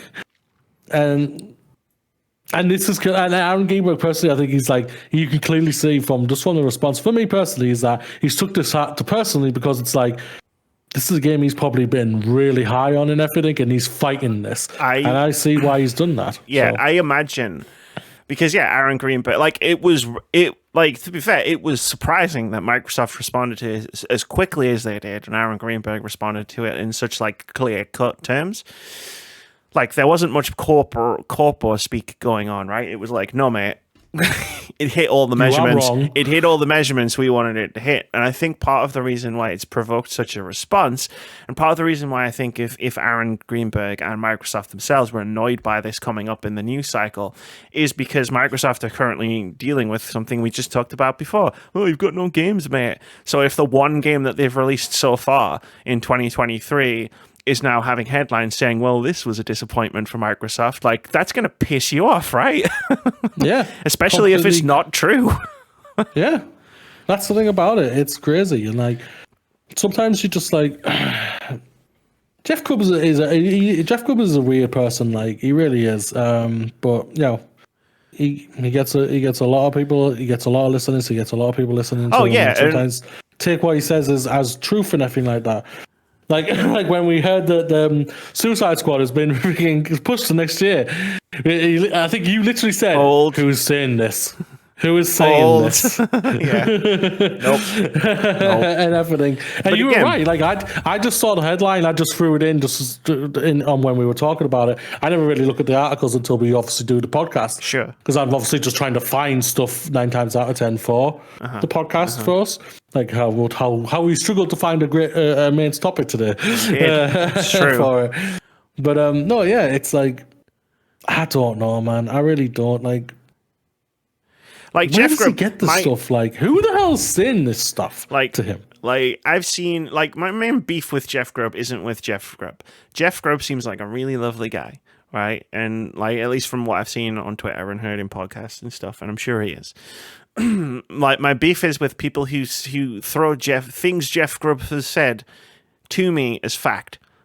As gospel, yeah. As gospel. This is like the Holy Grail. These are facts. Like, the Switch Pro, like, remember how many times Silent Hill's coming, you know what I mean, like, came up in the last couple of years, and I just kept saying, no, we're not talking about that because it's not happening. Like, well, it is coming. It is coming, but like, we knew, like, it was like Fable. We know Silent Hill is happening, but it was always imminent. Yeah. And it was soon. I could hear they're definitely going to announce it this E3. Yeah. Right. And like, I don't know, it just annoys me. Like, people saying, like, I get this annoyance with a lot of insiders, some more than others, where it's just like people saying shit for clout, and it's just like, did you need to say that? Did we need to know it? Is it even true? Like, and sometimes I wish like people would just leak less. I guess, because sometimes it really just piss me off, especially when it turns out that plans have changed. Oh, this isn't happening. Oh, that isn't happening. Like. Or you go in the complete opposite direction, like that one guy who leaked everything from that Assassin's Creed thing. Got himself in a lot of trouble. Dumbass. Haven't heard much about that lately. No, haven't heard much about. He's getting sued. Haven't heard that much about that guy or Assassin's Creed recently. But no, like, so that's where my ire comes from, and I play it up for laughs because of the whole Nintendo Switch Pro thing. Like, I went to war with people. Like, I'm allowed to be a bit of a heel about that. But, like, it's a weird thing to say. Like, if someone at Microsoft has told Jeff Grubb, hey, you know, it missed on some key metrics or whatever, do you need to say it? Does it need to be known? Yeah. because I don't think it does. I think it's just stoking a console war for fanboys who run around calling everybody Xbots and Sony ponies. Yeah. And I just don't think it needs to be information that needs to be out there. Microsoft has said what they've said about Hi-Fi Rush. Was it last month when Shinji Mikami left Tango Gameworks? You know, hey, it's done really well for us, and you know, people love it. And like, that's all that needs to be said for it. Like, it's not hard-hitting, truth-discovering journalism to say that maybe it missed sales expectations. Like, who cares? It's a game that went into Game Pass. What do you actually expect? Who cares?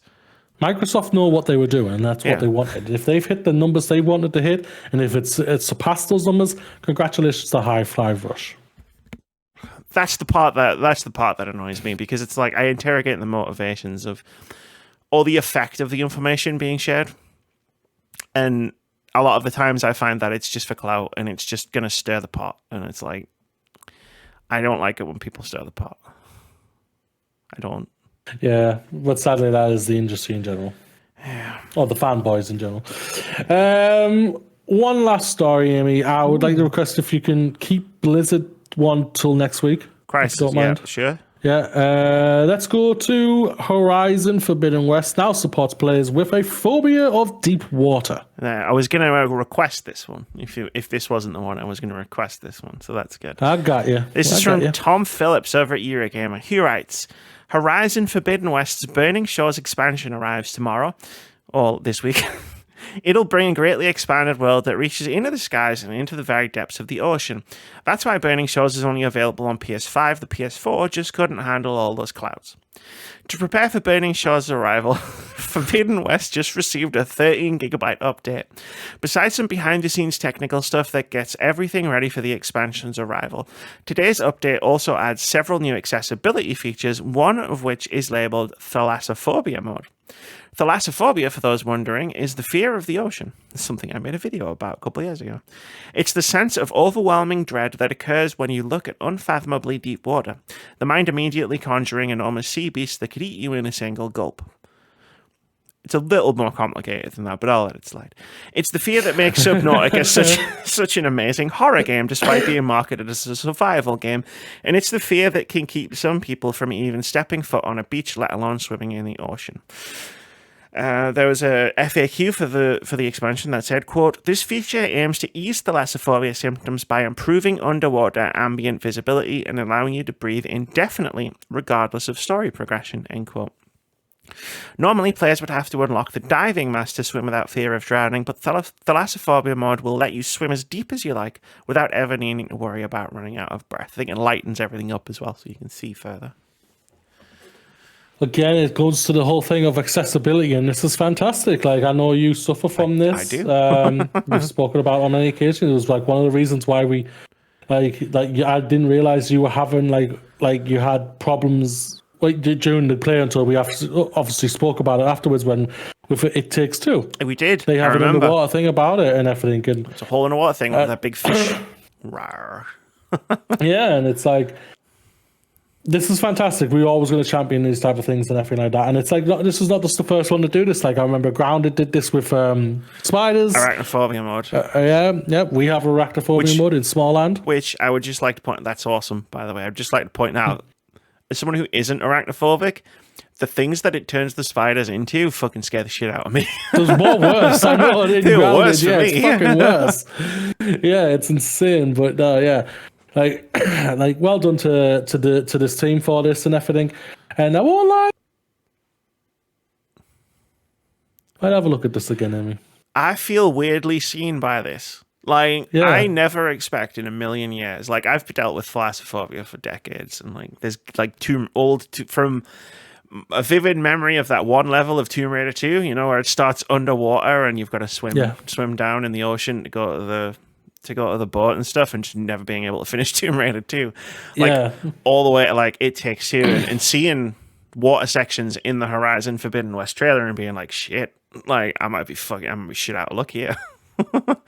And it turns out I didn't play much of the game anyway, but for different reasons. But, like, I feel weirdly seen by this. Like, I never expected in a million years for any developer, like, to ever add a thalassophobia mod to their game, where it's like, oh, I might not feel it, because it is dread. It's a great description, right? Until the part where it's describing more monsters trying to eat you.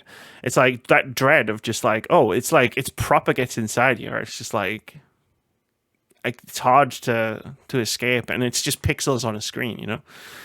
Yeah, but it's right there. It's like, and I feel it like when we played It Takes Two last year, and it was like I was fucking not having a great time when we were doing that section. And like I know it flares up all the time. Like I try to play Soma, and like the horror parts of the game were tame for me personally. But then the game was like, "Hey, go walk across the ocean," and I was like, "This is literally one of the most terrifying things I've ever done in my life."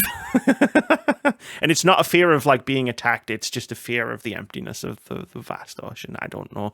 It's difficult to explain because as with most phobias, it's irrational, so it's difficult to explain where it comes from. But it's not fear of being eaten by a sea monster.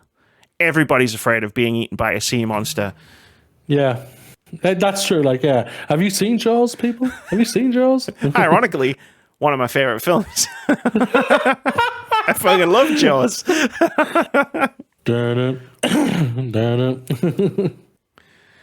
But yeah, this was just a nice thing to happen upon, where it was just like, holy shit, like an accessibility option for me. I would love to play this DLC just to see if it works. Yeah, I think maybe when you're down here, Amy. Yeah, maybe, yeah. Maybe you're down here for a few days. We've got plenty of time. You get the game to the point where this comes up, and then I'll okay, and then we'll see. And then I'll take a dive, and we'll see what happens. Let's see if you throw up on me. Well, I've never thrown up. I've never thrown up over it. Okay. Well, that is it for Moody's Time to Shine. It's now time for cool games to shine, Amy, for coming games that are coming out next week. Cool games to shine. I'm changing it.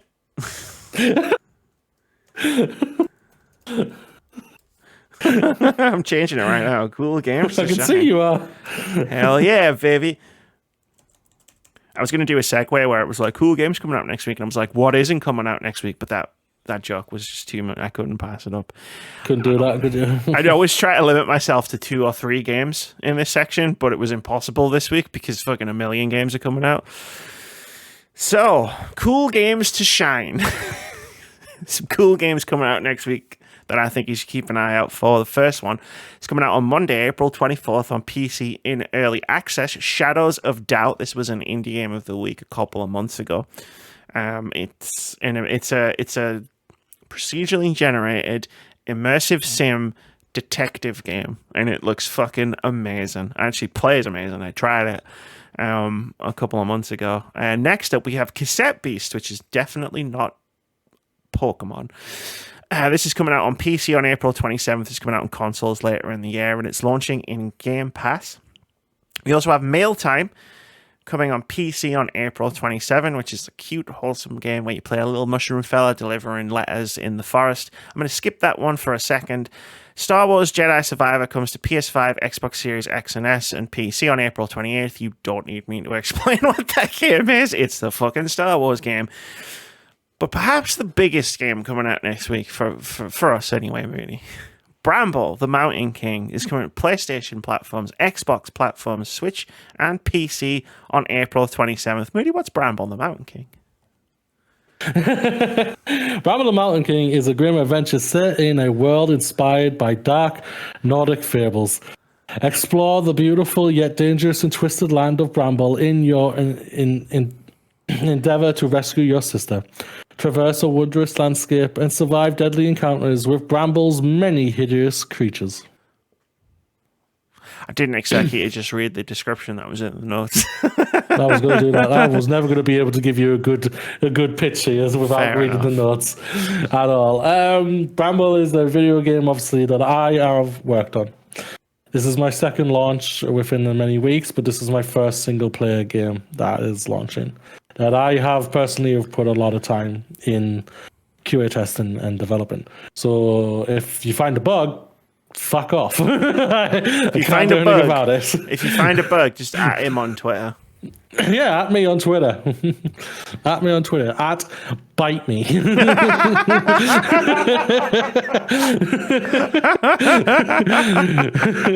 Underscore Moody. Bite me, Moody. That sounds like you want someone wants you to bite them. Yeah, but no. I'm super proud of this for what team have been able to do with this game. The developer Dim Frost have absolutely been amazing. This is their first game that they're releasing next week, and they are super excited. I can't wait to hear everyone's thoughts on this game and everything. The good or the bad, like, you know, it'd be a good learning curve and everything like that. For all of us, it's freaky. Like, it is really freaky when you see your name in credits. It really is one of those weird things, nice. Amy. But no, I hope everyone enjoys this game. Yeah, have a cracking time with it. I really do hope you enjoy yourself. Because as someone who didn't work on this game, this fucking looks sick, and you can go back. I said that before Moody got the job there. Yes, she used to get in there. I'm not gonna lie, I didn't know about this game until I started developing on it. Yep. So it was at a Future Game Showcase or something or other, and I remember seeing it, and it was the bit with where you're on the water and you're walking across the leaves, is it? And there's like a thing in the back. The thing comes out of the background, and I was like, "Holy shit, this is an Amy game." Yeah. No doubt. I'm looking forward to playing it. Yeah, it comes out on everything. It does. It does. Except phone, sorry. And tablet people. But like it's normally on everything. Normally when I list, like when I make an entry for cool games coming out next week, I'm pretty lackadaisical when it comes to putting the platforms down. I like get the first source and just go, yeah, that's probably right. With this one, I was like, no, I need to make sure I get this one right. What platforms is it coming out on? Did actual like research, but no, it looks cool. Like, I want to play it, and I'm really excited to play it. I want to play all the games on this list. Am I going to do that? Of course I'm not. There's 5 of them. I'm worried I'm not even going to get around to Star Wars at this rate. But no, like, yeah, check out all those games. Go wishlist them. If you like the look of them, go buy them. Bramble the Mountain King, go buy it either way. I want you can't at him at Bite Me. Spoiler alert, that doesn't exist. But you can you know there's a Twitter out there that says Bite Me. Do not at the actual Bite Me Twitter account, whatever that account is. Play the game, buy the game, play the game, support the game. When you get to the credits, I want you to come up to the QA testers where it says Daffod. Is it Daffod Moody or Daffod Mark? Daffod Moody. Yeah, Daffod Moody. I want you to screenshot that and at me. My Twitter handle is in the bio down below. Bio? My Twitter handle is in the description down below. I forgot what platform I was on. I'd love to see some screenshots of Moody's name in the credits. That'd be cool. But anyway, I'm very proud of you. Have I mentioned this? I don't know if I've mentioned this. I think I've mentioned it. Yes. Yeah. You've mentioned it. Yes. I'm proud of you as well. Why? What did I do? I'm just an idiot with a microphone. You're just you, Amy. You're just an amazing you. I mean, it's true. But thank you. But should we do OpenCritic Head-to-Head? Let's go to OpenCritic. Let's go to OpenCritic Head-to-Head. Head-to-Head. This is the game. I don't know what I'm doing. This is the game we play every week, more or less, where we try to guess the OpenCritic average of upcoming games. Whoever guesses closest to the score on OpenCritic.com at the time of recording gets a point. If you manage to guess the score correctly, you get 2 points. Last week, we tried to guess the OpenCritic average of Dead Island 2, a game Amy accidentally rented from Boomerang. I guessed it would get a 66. Moody guessed it would get a 59. At the time of recording, Dead Island 2 has an OpenCritic average of 75, which... We were nowhere. None of us were close, especially me. I did think after the podcast when I'd said 66, I was like, that seems like, for me, I was like, that's a bit low. I was anticipating around the 70s mark. Just my thought process was literally the hell this game was going through. Sure. That's my thought process. I don't mean that necessarily towards developers or anything like that who have worked their tiresome asses off to get this game out. Mm-hmm. 10 years after it was shown. Like, it's I'm hearing, yeah. Yeah, I'm hearing, like, I'm seeing negative reviews from negative Nancy's who hate everything. But I'm just kidding. Your opinion's valid unless you're a dick about it. But I'm seeing like reviews from people who are saying like this game, they're loving this game. This game is awesome, and I'm like, that's fantastic. That's great. That's what we want to hear. You know, we don't want to hear the dickheads or anything like that. We want to hear the people who are enjoying this game. So, yeah. And yes, dickheads, your opinion is valid, I guess. Don't mind hearing the opinions of people who are critical of the game. Mind hearing people who are being dickheads about it. I think that's a fair distinction to make, right? Yeah. Yeah. Congratulations to the team. Damn Buster Studios. Who brought it across the finish line. Yeah, they got it across the finish line. How much was it like watching Frodo climb up Mount Mordor for you guys? I have to ask that. Of how long this game has been in development. I'm interested to see how much it's different from the demo I played 9 years ago. That's true. That is true. I'm fascinated by that as well, actually. I think about that. No, you're the only one out of us who've played this, or played one version of this game. You played a version of this game. I did. A version that never came out and doesn't exist. I sometimes think about that, you know. Like, you know, I play a lot of demos, right? Yes, you do.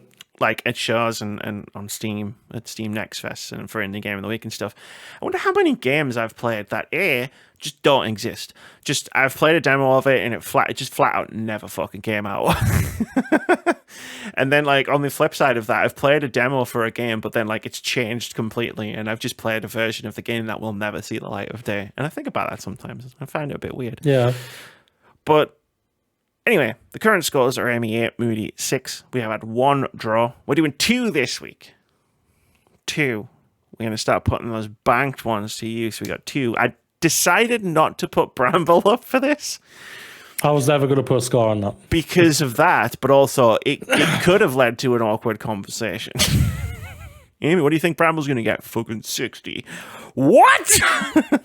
I would never have said 60. Maybe for a joke. to just see if I get a bite, but no. The first one we're going to do, The Last Case of Benedict Fox, which is that Metroidvania game that's coming out to Xbox next week. I didn't put it in cool games because for the fucking 5 was the limit. I got to 5 and I was like, I can still see more. And I was like, I got to stop myself at some point. Well, Vitz will finally have a game coming out. He's got one. Terranil. You got Terranil. Terranil was in. Oh, yeah. I've got to try that. Me too. I've got to try a fucking lot of games. I'm so behind. Set aside a week, right? Gather all of the games that you want to play, right? So June then. And just try a couple hours of each one and see which ones you want to stick with. Boom. I might have to do something like that, yeah. I think I'll have to do something like that. Amy, you first. What do you think? What do I think? The Last Case of Benedict Fox. I don't know.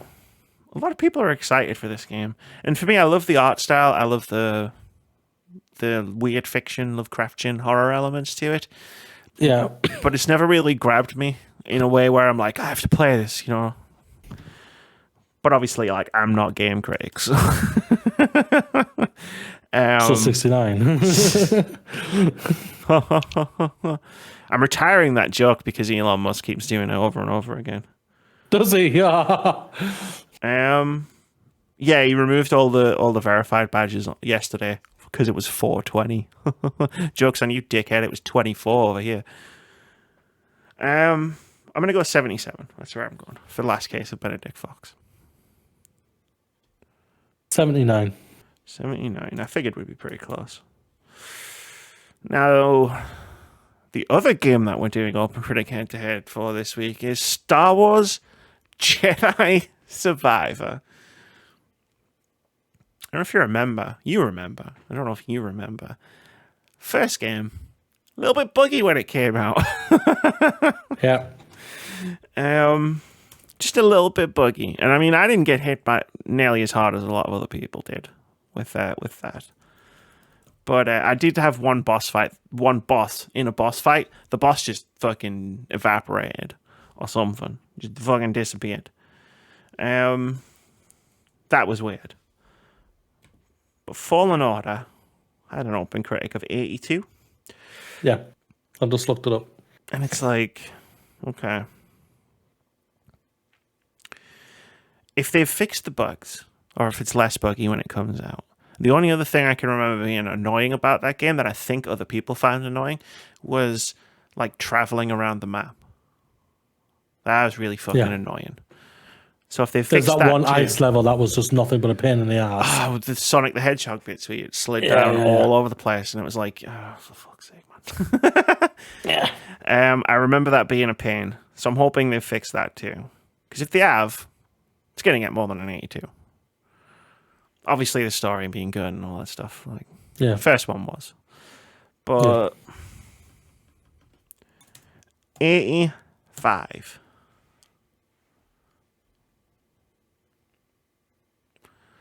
The force is strong with this one.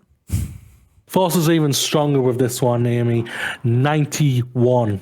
Yowza. I think they've delayed. Like we already know, they delayed this back a couple of weeks to get it smoothed out. I think they feel they've got something incredible here, and they needed that a little bit long, just like the first Last of Us needed. They delayed it, and like they've said it. That delay smoothed out and ironed out that game to turn it into a 9, 10 out of 10 type of game. I'm praying to God that this is the same.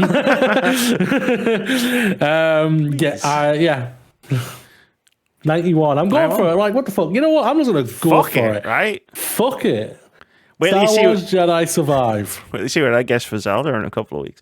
Actually, we might do that early. 99. 100! It's the perfect game! Probably around about what I thought Avengers was going to get. Yeah. Or at least what the dice told me Avengers was going to get. Dice roll. I'm not dice rolling fucking Zelda. But yeah, no. Star Wars Jedi Survivor, man. Like, it snuck up on me. Like, as someone who has a calendar with all the video games release dates in it, right? And like, I'm pretty attuned. It's not like I forgot that it was coming out at the end of April, but it's more just like, for some reason, I just wasn't paying it any mind until I was writing these show notes and I was putting in like games coming out next week, and it was like Star Wars, and I was like, holy shit, Star Wars is coming out in a week. So it snuck up on me weirdly. Yeah. Understandable. Yeah, it really has. Especially like without like, because I won't lie, I think it's more because we've been like very distracted by other things, like PICARD and everything, and other games that we've been playing. And yeah, it has really just snuck up and everything. But I think this game, I'm crossing fingers that, like, I enjoyed Fallen Order, but for a lot of people, the bugs held it back from me saying it was a great Star Wars game. I'm hoping this one is going to be that game, with them holding it off, with them delaying it, and to fine tune it even more. That, for me, that puts them in a good stead for me. I mean, hey, if they've got more Marin in this game, 10 out of 10, game of the year. Just saying. I'm easy like that. Because of how I played it, she was the last person I got, and then I went to the main quest. Yeah, that's what I mean. I did the same thing. Yeah, that's what I'm saying. Like, there was a disappointing lack of Marin in this. in Fallen Order. I've seen trailers and everything, and they've dropped trailers. And so you do see her a lot in it. So I avoid a lot of trailers. It's weird. It's like we do showcases and press conferences and directs and stuff. There's like live reactions at E3, right? And Gamescom and Game Awards, and like every now and again we'll watch a showcase. But like, if like you drop fucking Star Wars Jedi Survivor trailer on a random day, like with no like, I'm probably not gonna watch it. And that's nothing against you or the trailer. It's just like, I don't watch a lot of trailers that don't come with showcases. Like, how many times have we sat down where it's been like, oh, this trailer came out for this game, and I just went, didn't see it. Understandable. Like, it's going to be very interesting. There's no doubt about that when it comes to this game. But I'm excited. I'm excited for the game. I loved Fallen Order, so Like I said, I very much enjoyed it, and I am looking forward to seeing this. Like that ending for Fallen Order was incredible. It was incredible. Oh yeah. Oh, it's basically shit. the end of Rogue One, but against you this time. And it's amazing. It's the end of Rogue One, but you're not watching, you're playing. Oh no. Yeah.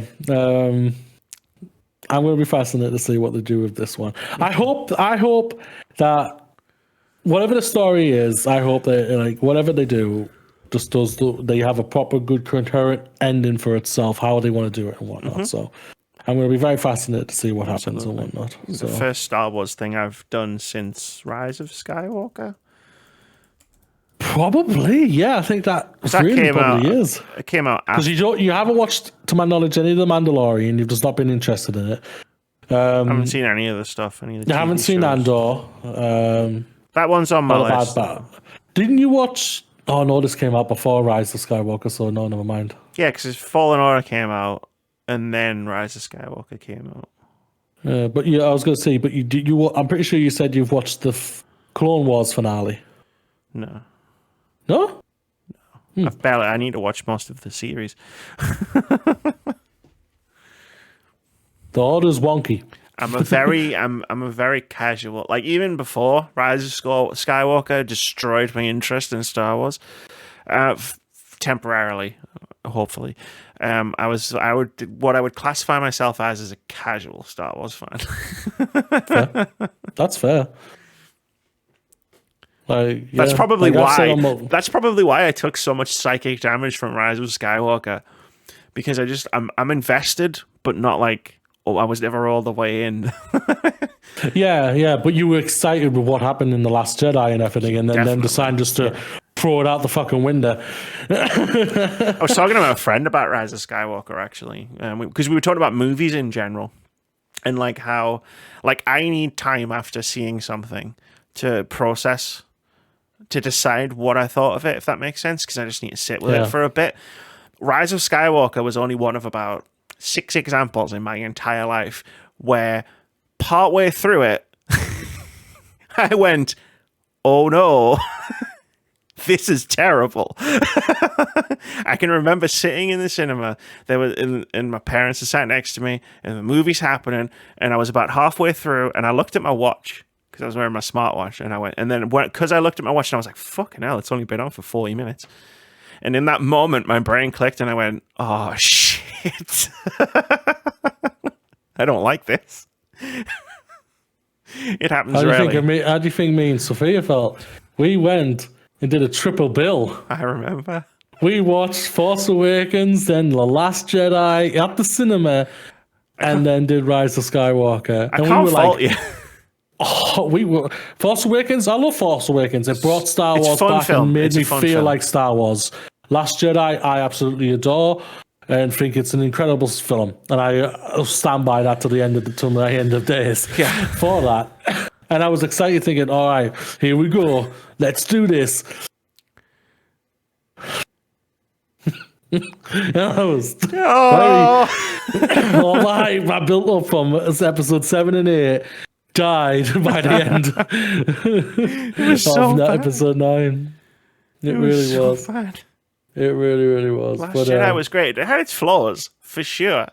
But the central theme of just like actually like, you know, anyone can be a hero, fucking amazing for a Star Wars thing. And then Rise of Skywalker just took Last Jedi and wiped its ass with it, and it was just like, why did you have to do that? Abrams! He knows how to start a franchise. He can't finish for shit. Title of your sex tape. That's going to do it for episode 348 of Words About Games podcast. Thanks for watching, everybody. Thanks for joining us on this journey. It's been a weird one. Lots of news. None of it main topic worthy. But we made it work somehow. We still did the 2 hours. This episode was not shorter. Whenever we have a thing where we go, oh, maybe this episode is going to be shorter, we allow ourselves to just go off on weird tangents.